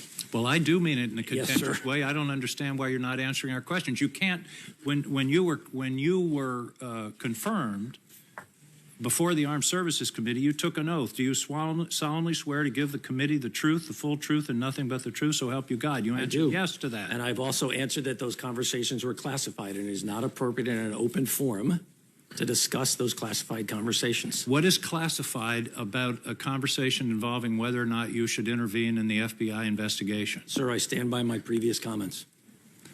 Mr. Coates, same series of questions. What's the basis for your refusal to answer these questions today? The basis is what I've previously explained. I do not believe it is appropriate for me to. What's the basis? I'm not satisfied with I do not believe it is appropriate or I do not feel I should answer. I want to understand a legal basis. You swore that oath to tell us the truth, the whole truth and nothing but the truth, and today you are refusing to do so. What is the legal basis for your refusal to testify to this committee? I'm not sure I have a legal basis, but I'm more than willing to sit before this committee and during its investigative process in a closed session and answer your question. Well, we're going to be having a closed session in a few hours. Do you commit to me that you're going to answer these questions in a direct and unencumbered way? Well, that closed session you're going to have in a few hours involves the staff going over the technicalities of a number of these issues and doesn't involve us. But is it your testimony that when you were before this committee in a closed session, you will answer these questions directly and unequivocally and without hesitation? I plan to do that, but I do have to work through the legal counsel at the White House relative to whether or not they're going to exercise executive. Admiral Rogers, will you answer these questions in a closed session? I likewise respond as the DNI has. I certainly hope that is what happens. I believe that's the appropriate thing. But I do have to acknowledge, because of the sensitive nature and the executive privilege aspects of this, I need to be talking to the General Counsel in the White House. I hope we come to a position where we can have this dialogue. I welcome that dialogue, sir. I hope so, too. And I would just add, in conclusion, that both of you testified you had never been pressured under 3 years. I would argue that you have waived executive privilege by, in effect, testifying as to something that didn't happen. And I believe you opened the door to these questions. And it is my belief that you are inappropriately refusing to answer these questions today. Thank you, Mr. Chairman. Before I turn to Senator Lankford, let me say that the Vice Chairman and I have had conversations with Acting Attorney General Rosenstein when a special counsel was named. And as I had shared with the members of this committee prior to that, that as we carried out an investigation, there would come a point in time either with an investigation that was currently ongoing at the FBI, or if there was a special counsel with the special counsel, where there would be avenues that this committee could not explore. And it was my hope that already the Vice Chair and I would have had that conversation with the special counsel. We have not. We've made the request. We intend to have it. And I think that both of us anticipated that we would reach this point at some point in the investigation. We are there where there are some things that will fall into the special counsel and or an active investigation, Vice Chairman. Let me just say, though, that at this point, we've not had that conversation with Mr. Mueller. We've not been waived off on any subject. And the way I'm hearing all of you gentlemen is that Mr. Mueller has not waived you off from answering any of these questions. Is that correct? I've had no conversations with Mr. Mueller. I've been out of the country for the last 9 days, and I haven't had an opportunity. Have any of you to talk to him. had, because if you've not had questions waived off with Mr. Mueller, I think, frankly, and I understand your commitment to the administration, but that Senator King, Senator Heinrich, and my questions deserve answers, and at some point the American public deserves full answers. I'm going to ask Mr. Rosenstein to address that. Thank you, Mr. Chairman. And I'm sensitive to your desire to keep our answers brief, and my full answer actually would be very lengthy. But my brief answer, from my perspective with the Department of Justice, and I've been there for 27 years, and Mr. McCabe also is a career employee of the Department of Justice, our default position is that when there's a Justice Department investigation, we do not discuss it publicly. That's our default rule, so nobody needs to. Is that the rule for the President of the United States as well? I don't know what. Because that is what the questions are being asked about. Reports that nobody has laid the rest here, that the President of the United States has intervened directly in an ongoing FBI investigation, and we've gotten no answer from any of you. And frankly, we've at least heard from Director Coates and Admiral Rogers that they've not been asked to recuse an answer because of Director Mueller. And I don't understand why we can't get that answer. So I'm not answering for Director Rogers or Director Coates. I'm answering for Director McCabe and myself with regard to the Department of Justice. Senator Langford. Director McCabe, can I ask you, do you feel confident at this point the FBI is fully cooperating with special counsel for any requests in communication and setting up of the coordination between the offices for documents, work products, insight, anything the special counsel, as they're trying to get organized and get prepared for the investigations they're taking on? Is everyone in the FBI fully cooperating with special counsel? Absolutely, sir. I'm absolutely confident of that. We have a robust relationship with the special counsel's office, and we are supporting them with personnel and resources in any way they request. Thank you. Admiral Rogers, this spring, NSA decided to stop doing about queries. That was a long conversation that's happened there. It's now come out in the public about that conversation, that was identified as a problem. The court agreed with that, and that has been stopped. What I need to ask you is, who first identified that as a problem? The National Security Agency did. Okay, so how did you report that? Reported that to who? How did that conversation go once you identified we're uncomfortable with this type? So in 2016, I had directed our Office of Compliance, let's do a fundamental baseline review of compliance associated with 702. Okay. We completed that effort. My memory is I was briefed on something like October the 20th. That led me to believe the technical solution that we put in place is not working with the reliability that's necessary here. I then, from memory, went to the Department of Justice and then on to the FISA court at the end of October. I think it was something like the 26th of October, and we informed the court we have a compliance issue here, and we're concerned that there's an underlying issue with the technical solution we've put in place. We told the court we were going to need some period of time to work our way through that. The court granted us that time. In return, the court also said we will allow you to continue 702 under the 16 authorizations, but we will not reauthorize 17 until you show us that you have addressed this. We then went through an internal process, interacted with the Department of Justice as well as the court. And by March, we had come to a solution that the FISA court was comfortable with. The court then authorized us to execute that solution and also then granted us authority for the 702 effort. So you reported initially to the court this is an issue, or the court initially came to you and said we have an issue? I went to the court and said we have an issue. And the court said we agree, we have a problem as well. Jack. And then it got held up, went through the process of review, then the court is now signed off on the other 16. That is correct. So how does this harm your collection capabilities to be able to not do the about collections? So I acknowledge that in doing this, we were going to lose some intelligence value, but my concern was I just felt it was important. We needed to be able to show that we're fully compliant with the law. And the technical solution we had put in place, I just didn't think was generating the level of reliability. And as a result of that, I said, we need to make the change. I will say this, and the FISA's court opinion also says the same thing. I also told the court at the time, if we can work that technical solution in a way it generates greater reliability, I would potentially come back to the Department of Justice and the court to recommend that we reinstitute it. And in fact, the court acknowledged that in their certification. When you say greater reliability, tell me what you mean by that. Because it was generating errors. Our Office of Compliance highlighted the specific number of cases in 2016. And I thought to myself, clearly it's not working as we think it is. We were doing queries unknowingly to the operator in a handful of situations against U.S. persons. And I just said, hey, that is not in accordance with the intent of the law. Yeah, clearly it's not only the intent, it's the actual statute Correct, itself. right, the statute, that we protect U.S. persons from Yes, sir. this is foreign directed. So what I'm hearing from you is the accountability system worked. Yes, sir. That the issue rose up. We're collecting. We do have information on U.S. persons. We don't want to get that information. Immediately, the process started going through to be able to stop it. The court then put the final stop on it.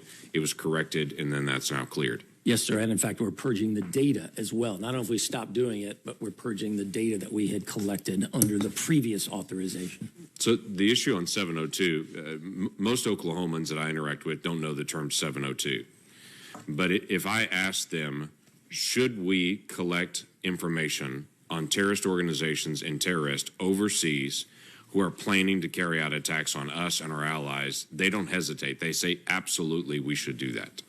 Now, they don't want collection on themselves and their mom, but they absolutely want us to be able to target terrorists. And so the issue that I think when we talk about 702 on this dais is a normal conversation back home that if we miss something internationally, everyone says, I thought we were doing this. Why aren't we? So I fully appreciate the civil liberties conversation, the privacy questions. Those are things I'm also passionate about. And it's very interesting for me to be able to hear from you that you're passionate about and NSA is passionate about to make sure that we're not collecting on Americans. So I appreciate that. And in this case, when it comes out in the public media that this has occurred, it actually shows the system itself worked. When there was a query going on that was collecting on Americans, it was stopped immediately, data's purged, but we're still continuing to be able to target on threats internationally. And I do appreciate that. Thank you. I appreciate you back the time. Senator Manchin. Thank you, Mr. Chairman. I want to thank all four of you for your service.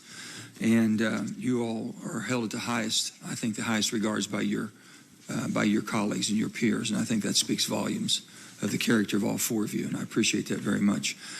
We have a committee here, which I'm so proud to be service of. I'm brand new on the committee. This is my first time at this, and I don't think there's a person up here that doesn't want to find out the facts and the truth and be able to go back home and explain to the Democrat and Republican colleagues, and no matter what political persuasion, that we have gotten the facts. We got it from our intel, which we truly appreciate and respect the quality of job and work that you do. And this is our findings. We're having a hard time getting there, as you can tell, and I respect where you all are coming from. I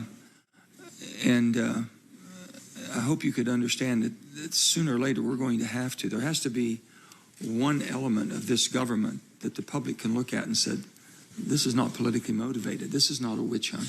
No one's trying to harm anybody. We just want to do the business of our government and our country and do the best that we can for that and make sure that they have the confidence in the people that they've put at the head and have elected. That's what we're trying to get to. Today's been very difficult. Me sitting here listening to some of the answers and an ability to answer some of the questions. If the Intelligence Committee in the Senate cannot get answers we know in an open setting like this, are these answers that we're asking, the questions that were simply asked today, would they be given into a classified intel setting that we would have? Could you answer differently than what you've given us an open session?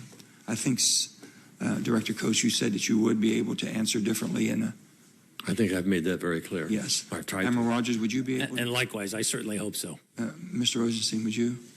Senator, speaking for Mr. McCabe and myself, we have been involved in managing the criminal investigation, and so I would ask that you, as Chairman Bear suggested, it's really appropriate for Director Mueller, since we've turned over control of that investigation to him, to make the determination in the first instance about what we can and can't speak about. So I would encourage you to use Mr. Mueller as your point person as to whether or not it's appropriate to reveal that information. Well, let's just say that the questions that was asked to Mr. McCabe, I think they weren't anything on the investigation side. It was asked pretty personal, directly. Could you answer differently in a classified setting, sir? I would reiterate the the DAG's comments that it's at this point, with the special counsel involved, it would be appropriate for the committee to have an understanding with the special counsel's office as to where those questions would go. But I would also point out that as we have historically, when we are investigating sensitive matters in which operational security is of utmost importance, members of the intelligence community typically come and brief the leadership, congressional leadership, on sensitive investigative matters. We have done so. I have done so. Director Comey has done so prior to the appointment of the special counsel.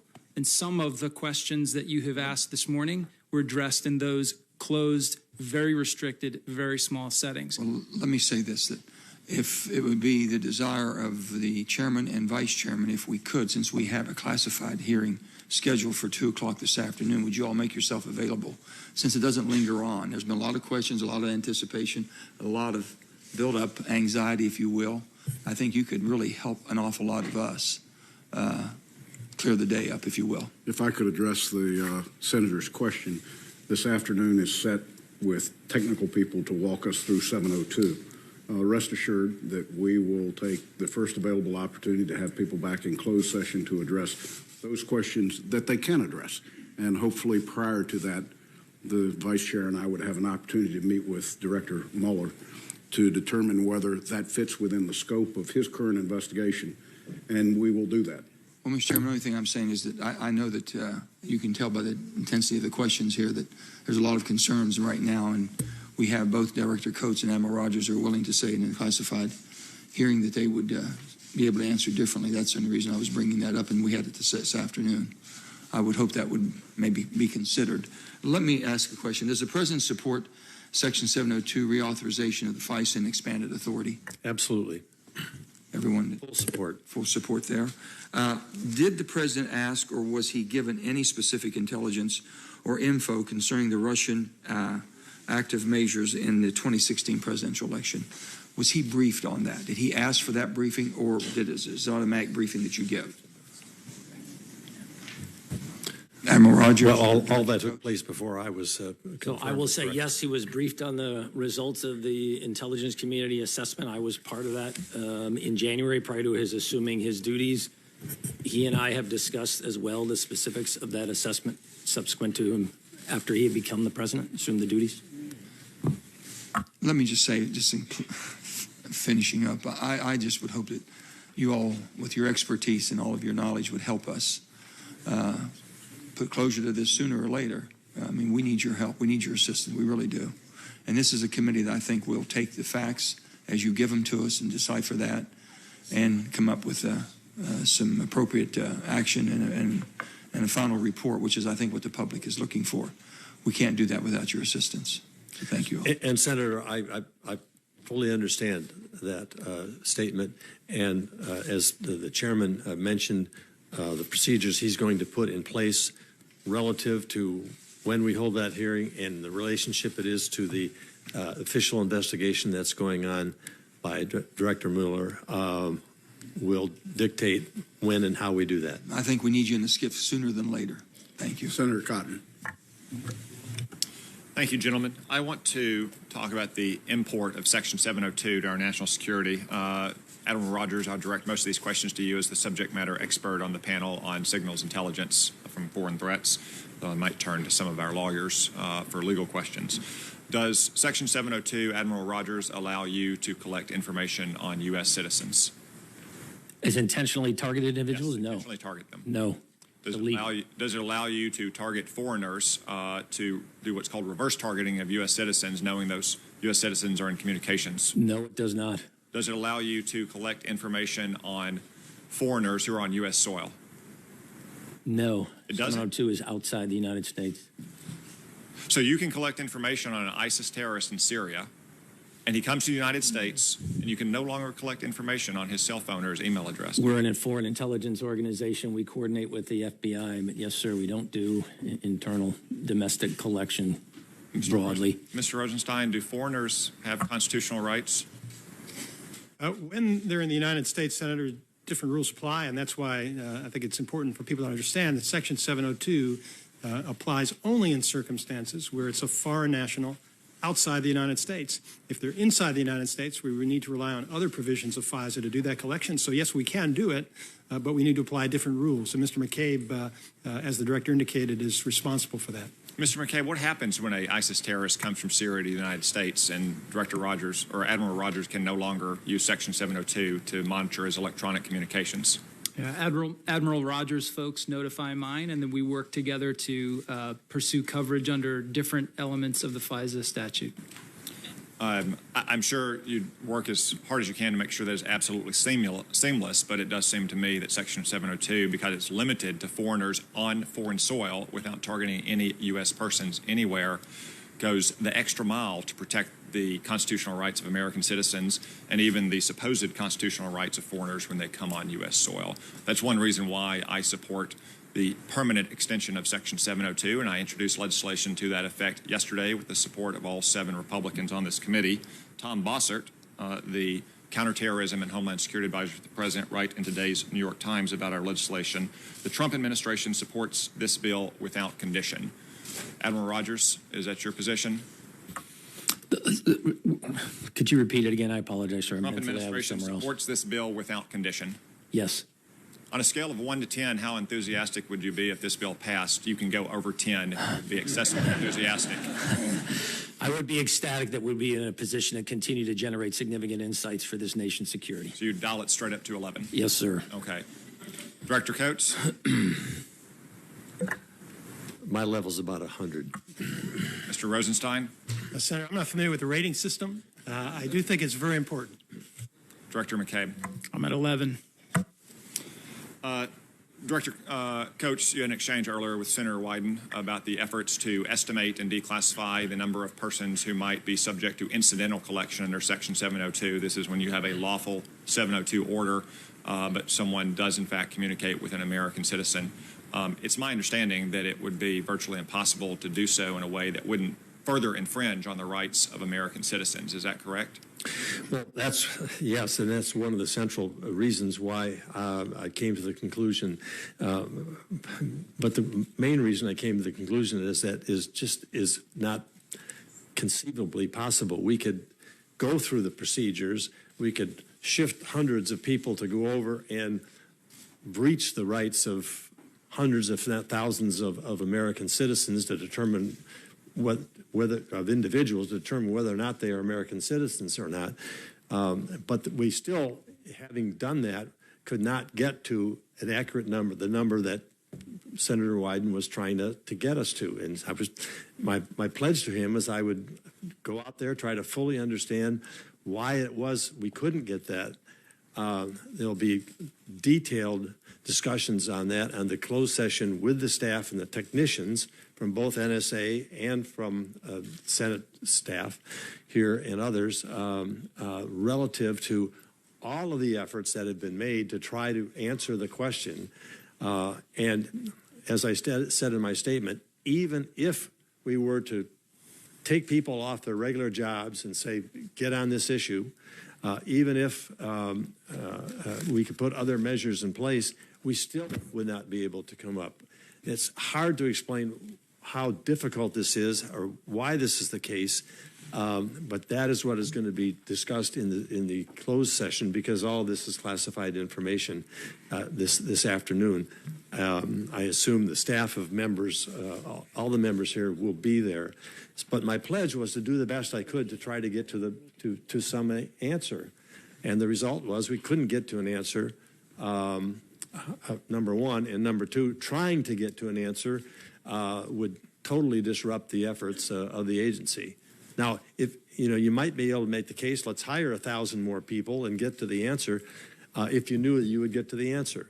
Admiral Rogers has told me, I hope he doesn't mind me saying this, that if someone else out there knows how to get to it, he's welcome to have them come out and tell NSA how to do it. Well, but everybody says you can get to the number, it's easy. There's all kinds of agencies out there that can do it. I think you might welcome the advice if they wanted to do that. So it really raises the question of why there has to be an exact number. Well, if we're going to hire 1,000 new people, I'd sooner them focus on terrorists and foreign intelligence services than violating the privacy rights of American citizens. My time has expired. Senator Harris. Thank you. Admiral Rogers, in response to the question from Senator Manchin, you, it appears, felt free to discuss the conversations you've had with the President in January about Russian active measures. Can you share with this committee how you're determining which conversations you can share and which you don't feel free to share? Ma'am, the fact that we briefed the President previously, both went up to New York, and previously is a matter of public record. So if it's a matter of public record, then you feel free to discuss those conversations? If it's not classified, you can keep trying to trip me out. Senator, if you could I get to respond, please, ma'am? No, sir. No. Okay. Are you saying that if it is classified, you will not discuss it? And then my follow-up question obviously would be, do you believe that discussion of Russian active measures is not the subject of classified information? I stand by my previous comments. Thank you. Mr. Rosenstein, when you appointed a special counsel on May 17th, you stated, quote, based upon the unique circumstances, the public interest requires me to place this investigation under the authority of a person who exercises a degree of independence from the normal chain of command. The order you issued along with that statement provides that 28 CFR 600.4 through 10 were applicable. Those are otherwise known as the special counsel regulations. Is that correct? Yes, Senator. And it states that the special counsel, quote, shall not be subject to the day-to-day supervision of any official of the department. However, the regulations permit you, as acting attorney general for this matter, to override Director Mueller's investigative and prosecutorial decisions under specified circumstances. Is that correct? Yes, Senator. And it also provides that you may fire or remove Director Mueller under specified circumstances. Is that correct? Yes. And you indicated in your statement that you chose a person who exercises a degree of independence, not full independence from the normal chain of command. So my question is this. In December of 2003, then Attorney General John Ashcroft recused himself from the investigation into the leak that led to the disclosure of Valerie Plame's identity as a CIA officer. The acting Attorney General at the time was Jim Comey. He appointed a special counsel, Patrick Fitzgerald, to take over the matter. In a letter dated December 30th of 2003, Mr. Comey wrote the following to Mr. Fitzgerald, quote, I direct you to exercise the authority as special counsel independent of the supervision or control of any officer of the department. In a subsequent letter, dated February 6, 2004, Mr. Comey wrote to clarify the earlier letter stating that his delegation of authority to Mr. Fitzgerald was, quote, plenary. Moreover, it said that my, quote, conferral on you of the title of special counsel in this matter should not be misunderstood to suggest that your position and authorities are defined or limited by 28 CFR Part 600. Those are the special counsel regulations we discussed. So, would you agree, Mr. Rosenstein, to provide a letter to Director Mueller, similarly, providing that Director Mueller has the authority as special counsel, quote, independent of the supervision or control of any officer of the department, and ensure that Director Mueller has the authority that is plenary and not, quote, defined or limited by the special counsel regulations? Senator, I'm very sensitive about time, and I'd like to have a very lengthy conversation and explain that all to you. I tried to do that. Can you give me a yes or no answer, in the closed briefing? Well, it's not a short answer, Senator. The answer it is either you are willing to do that or not, as we have precedent in that regard. But Mr. Chairman, they should be allowed to answer the question. It's a long question you pose, Senator, and I fully appreciate the import of your question, and I'll get to the answer. My quibble with you is Pat Fitzgerald is a very principled, very independent person. I have a lot of respect for him. Pat Fitzgerald could have been fired by the president because he was a United States attorney. Robert Mueller cannot, because he's protected by those special counsel regulations. So although it's theoretically true that there are circumstances where he could be removed by the acting attorney general, which for this case at this time is me, your assurance of his independence is Robert Mueller's integrity and Andy McCabe's integrity and my integrity and those regulations. Sir, if I may, the greater assurance is not that you and I believe in Director Mueller's integrity, which I have no question about Mr. Mueller's integrity.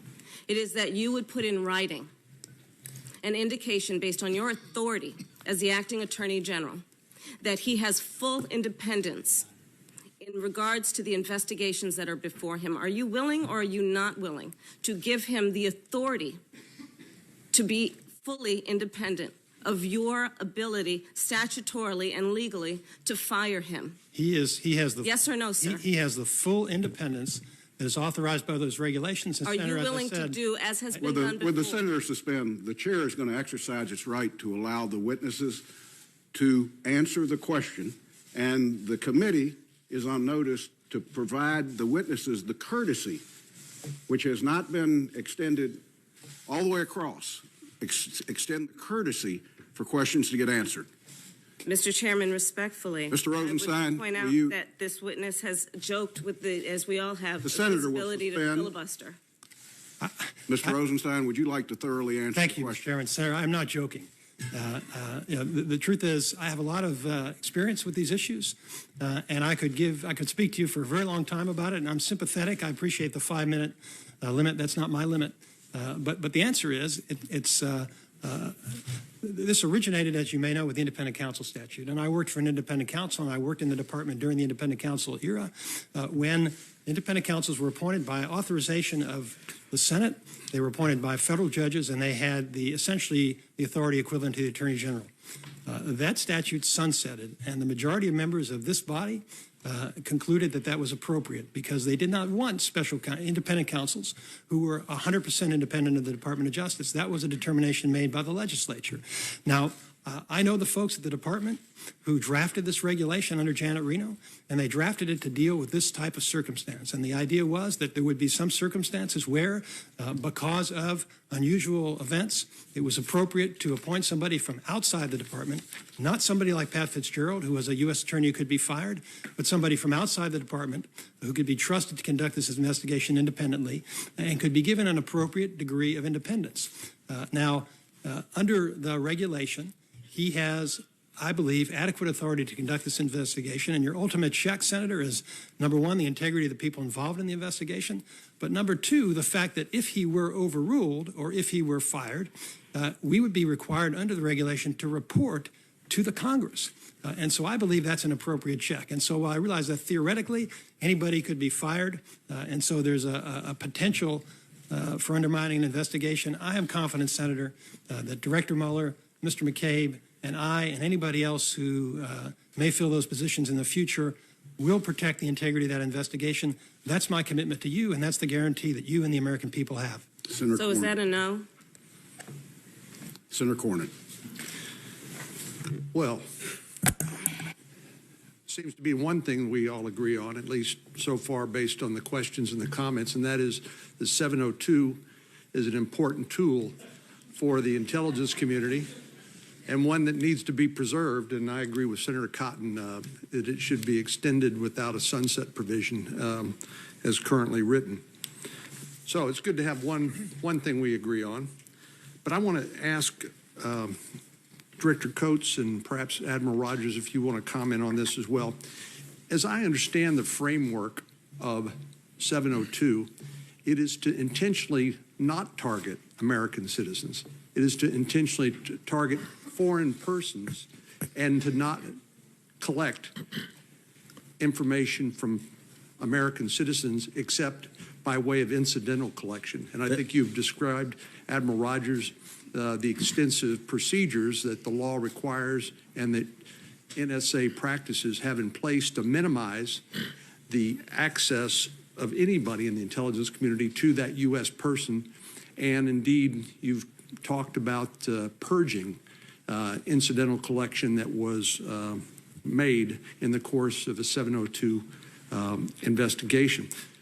So it strikes me, Director Coates, the question that Senator Wyden has asked you and that's come up several times, to intentionally target American citizens in order to generate a number is just the opposite of what the structure of 702 provides, because the whole idea is to not collect, not to be able to gather information about American citizens except in the incidental course of collecting information against a foreign intelligence target. Is that a fair statement? That's fair in my mind, and it was a central piece of the information of fact that caused me to come to the conclusion that this would do just exactly what you said. You're breaching someone's privacy to determine whether or not they are an American person. To generate a list for Congress.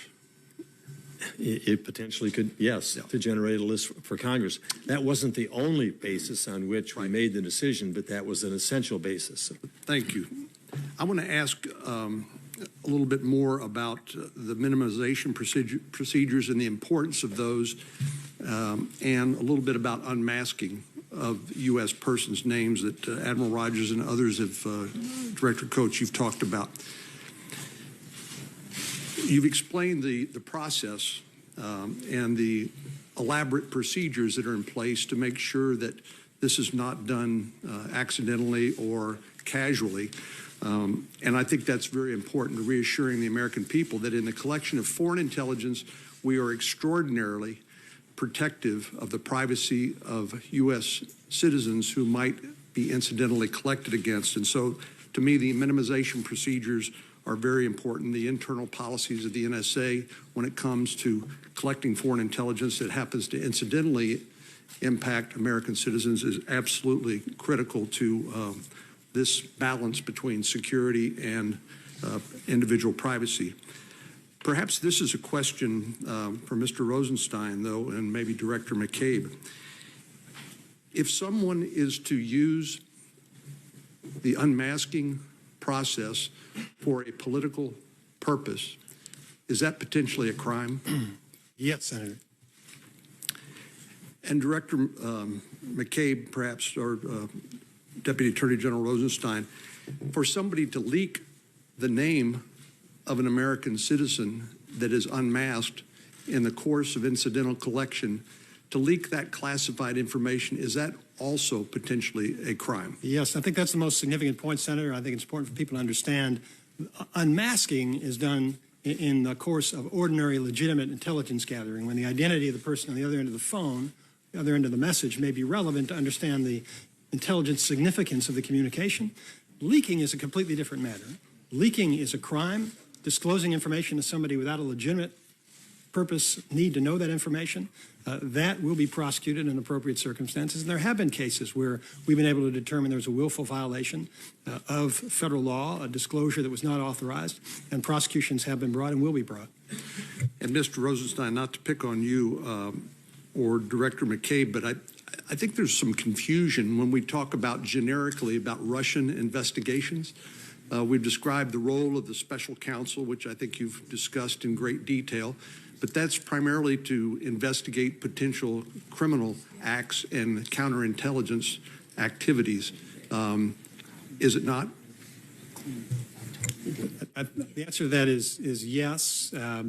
It is the idea of the Russian investigation that has much broader significance, I know, to many of you than the piece that Director McCabe and I are referring to, and the piece that Director Mueller is investigating. Well, that's enormously helpful, at least to me, because when people speak generically of the Russian investigation, I think they're also including things like our responsibilities, the Intelligence Committee, to do oversight of the intelligence and of the potential countermeasures we might undertake to deal with the active measures campaign of the Russian government, which were clearly documented in the intelligence community assessment. But by my count, there are multiple committees of the United States Senate, including the Judiciary Committee on which I serve, which has different jurisdiction and oversight responsibilities. It's our job to do the investigation and write legislation. We're not the FBI. We're not the special counsel. We're not the Department of Justice. And I'm afraid in the conversation that we've been having here, people have been conflating all of those, and those are very distinct and importantly distinct functions. Thank you. Senator Reid. Oh, thank you very much, Mr. Chairman. Director McCabe, on May 11th, you testified, quote, Director Comey enjoyed broad support when the FBI and still does to this day, and then you added that you hold him in the absolute highest regard. Is still that the case? It is, sir. Thank you. Director McCabe, I'm trying to understand the rationale for your unwillingness to comment upon your conversations with Director Comey. First, you have had, I would presume, and correct me if I'm wrong, conversations with Mr. Mueller. You've had those conversations. Yes, sir. You're fully familiar with the scope of the investigation, since you've dealt with not only Mr. Mueller, but also with... I am, sir, but I think it's important to note that Mr. Mueller and his team are currently in the process of determining what that scope is. And much in the way that Senator Cornyn just referred to, the FBI maintains a much broader responsibility to continue investigating issues relative to potential Russian counterintelligence activity and threats posed to us from our Russian adversaries. So determining exactly where those lanes in the road are, where does Director Mueller's scope overlap into our pre-existing and long-running Russian responsibilities is somewhat of a challenge at the moment, and that is why I'm trying to be particularly respectful of his efforts and not to take any steps that might compromise his investigation.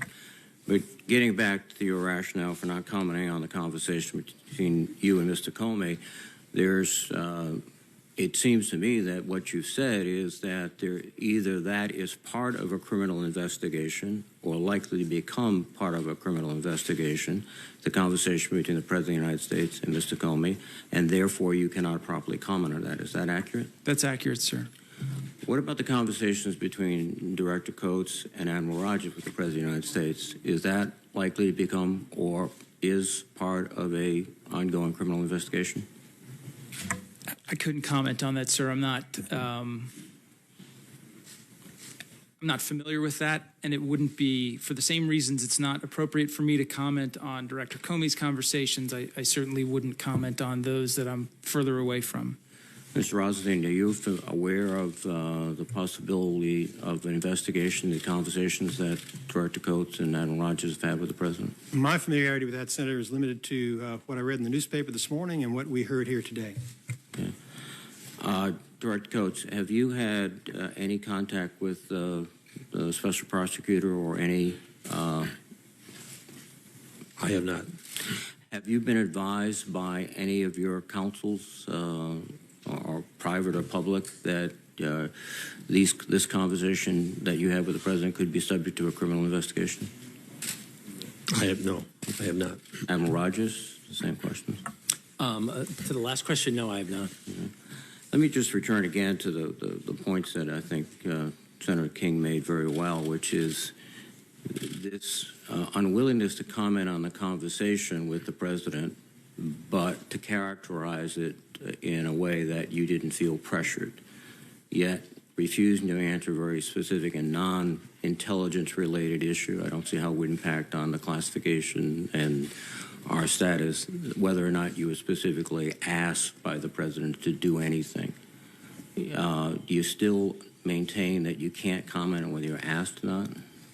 Nothing has changed since my initial response. I stand by my previous answer. I just must say that the impression I have is that if you could say that, you would say that. Thank you. I have no further questions. Senator McCain. Well, gentlemen, you're here at an interesting time. It's funny how sometimes events run together. This morning's Washington Post, top intelligence official told associates Trump asked him if he could intervene with Comey on FBI Russia probe. It goes into some detail. I'm sure you've read the article, and it's more than disturbing, obviously, if it's true that the President of the United States was trying to get the Director of National Intelligence and others to abandon an investigation into Russian involvement. It's pretty serious. I also understand the position that you're in, because it is classified information, and yet here it is on this morning's Washington Post in some detail. I'm sure you've read it. So I guess if I understand you right, Director Coates, is that in a closed session you are more than ready to discuss this situation. Is that correct? I would hope we'd have the opportunity to do that. Well, I hope we can provide you with that opportunity. you know, it's just shows what kind of an Orwellian existence that we live in. I mean, it's detailed, as you know from reading the story, as to when you met, what you discussed, et cetera, and yet here in a public hearing before the American people, we can't talk about what was described in detail in this morning's Washington Post. Do you want to comment on that, Dan? Are you asking me? Comment on the integrity of the Washington Post reporting? I guess I've been around town long. It's pretty detailed. I guess I've been around town long enough to say, not take everything at face value that's printed in the Post. I served on the committee here and often saw that the information that we had been discussed had been reported, but that wasn't always accurate. But I think this is the response that I gave to the Post was that I did not want to publicly share what I thought were private conversations with the President of the United States. Most of them, almost all of them, intelligence related and classified. I didn't think it was appropriate to do so in an open for the Post to report what it reported or do that in an open session. Well, it's an unfortunate situation that you're sitting there because it's classified information, and this morning's Washington Post describes in some detail, not just outline, but times and dates and subjects that are being discussed. And I'm certainly not blaming you, but it certainly is an interesting town in which we exist. Just because it's published in the Washington Post doesn't mean it's now unclassified. But unfortunately, whether it's classified or not, it's now out to the world, which is obviously not your fault, but describes dates and times and who met with who. And so, well, do you want to tell us any more about the Russian involvement in our election that we don't already know from reading the Washington Post? I don't think that's a position that I'm in. I do know that there are ongoing investigations. I do know that we continue to provide all the relevant intelligence we have to enable those investigations to be carried out with integrity and with knowledge. Well, it must be a bit frustrating to you in protecting what is clearly sensitive information and then to read all about it in the Washington Post. You have my sympathy, and I expressed that at your confirmation hearing, doubting your sanity. So, Admiral, you got anything to say about it? No, sir, other than, boy, some days I sure wish I was an ensign on the bridge of that destroyer again. I can understand that. I feel the same way. Mr. Rosenstein. Senator, I can't speak for anybody else, but I'm proud to be here. I'm proud to be here with Director McCabe, and I'm sure he feels the same way. I do. Whatever that might mean. Thank you, Mr. Chairman. Thank you, Senator McCain. The chair is going to recognize Senator Wyden for one question on 702. Thank you very much, Mr. Chairman. I appreciate the courtesy. This one, Director Coates, I'd like a yes or no answer on. Can the government use FISA Act Section 702 to collect communications it knows are entirely domestic? Not to my knowledge. It would be against the law. Thank you, Mr. Chairman. Senator Warner. Again, I want to thank all the witnesses, but I come out of this hearing with more questions than when I went in. Gentlemen, you were both willing to somehow characterize your conversations with the president. You didn't feel pressure, but you wouldn't share the content. In the case of Admiral Rogers, we will have an independent third party that will at least provide some level of contemporaneous description of that conversation, and obviously why there was concerns enough to commit that to writing. I'm pretty frustrated that there is this deference to the special prosecutor, even though the special prosecutor has not talked to you. I'm concerned with the Deputy Attorney General also deference to the special prosecutor, but there doesn't seem to be, and this committee and the chairman and I are committed to making sure that we appropriately deconflict. What we don't seem to have is the same commitment to find out whether the President of the United States tried to intervene directly with leaders of our intelligence community and ask them to back off or downplay.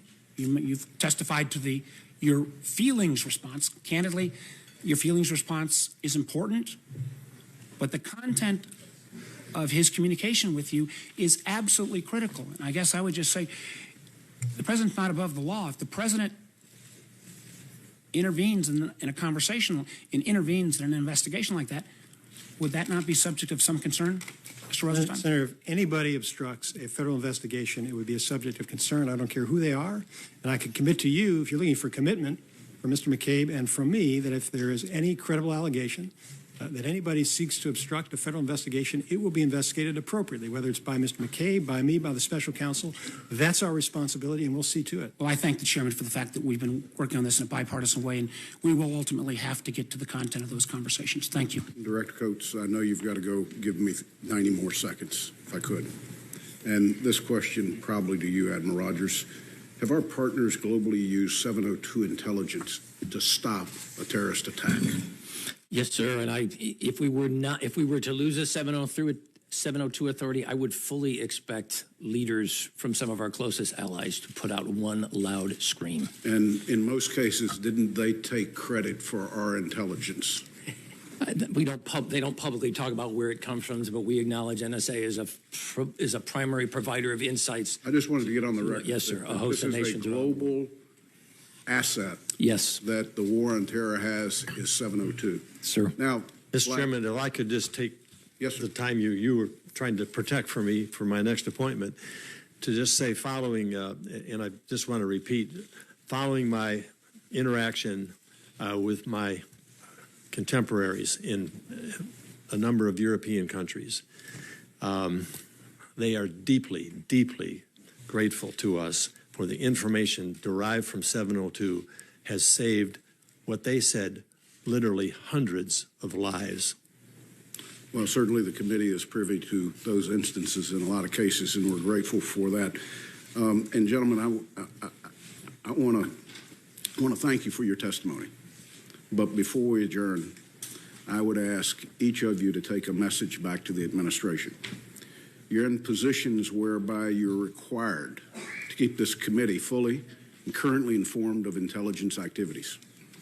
In cases where the sensitivity of those activities would not be appropriate for the full committee or open session, there's a mechanism that you may use to brief the appropriate parties.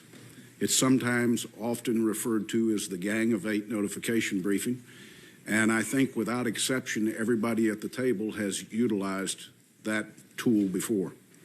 Congressional oversight of the intelligence activities of our government is necessary, and it must be robust. Thus, the provisions of this unique briefing mechanism, given the availability of that sensitive briefing avenue, at no time should you be in a position where you come to Congress without an answer. It may be in a different format, but the requirements of our oversight duties and your agencies demand it. With that, again, I thank you for being here. This hearing's adjourned.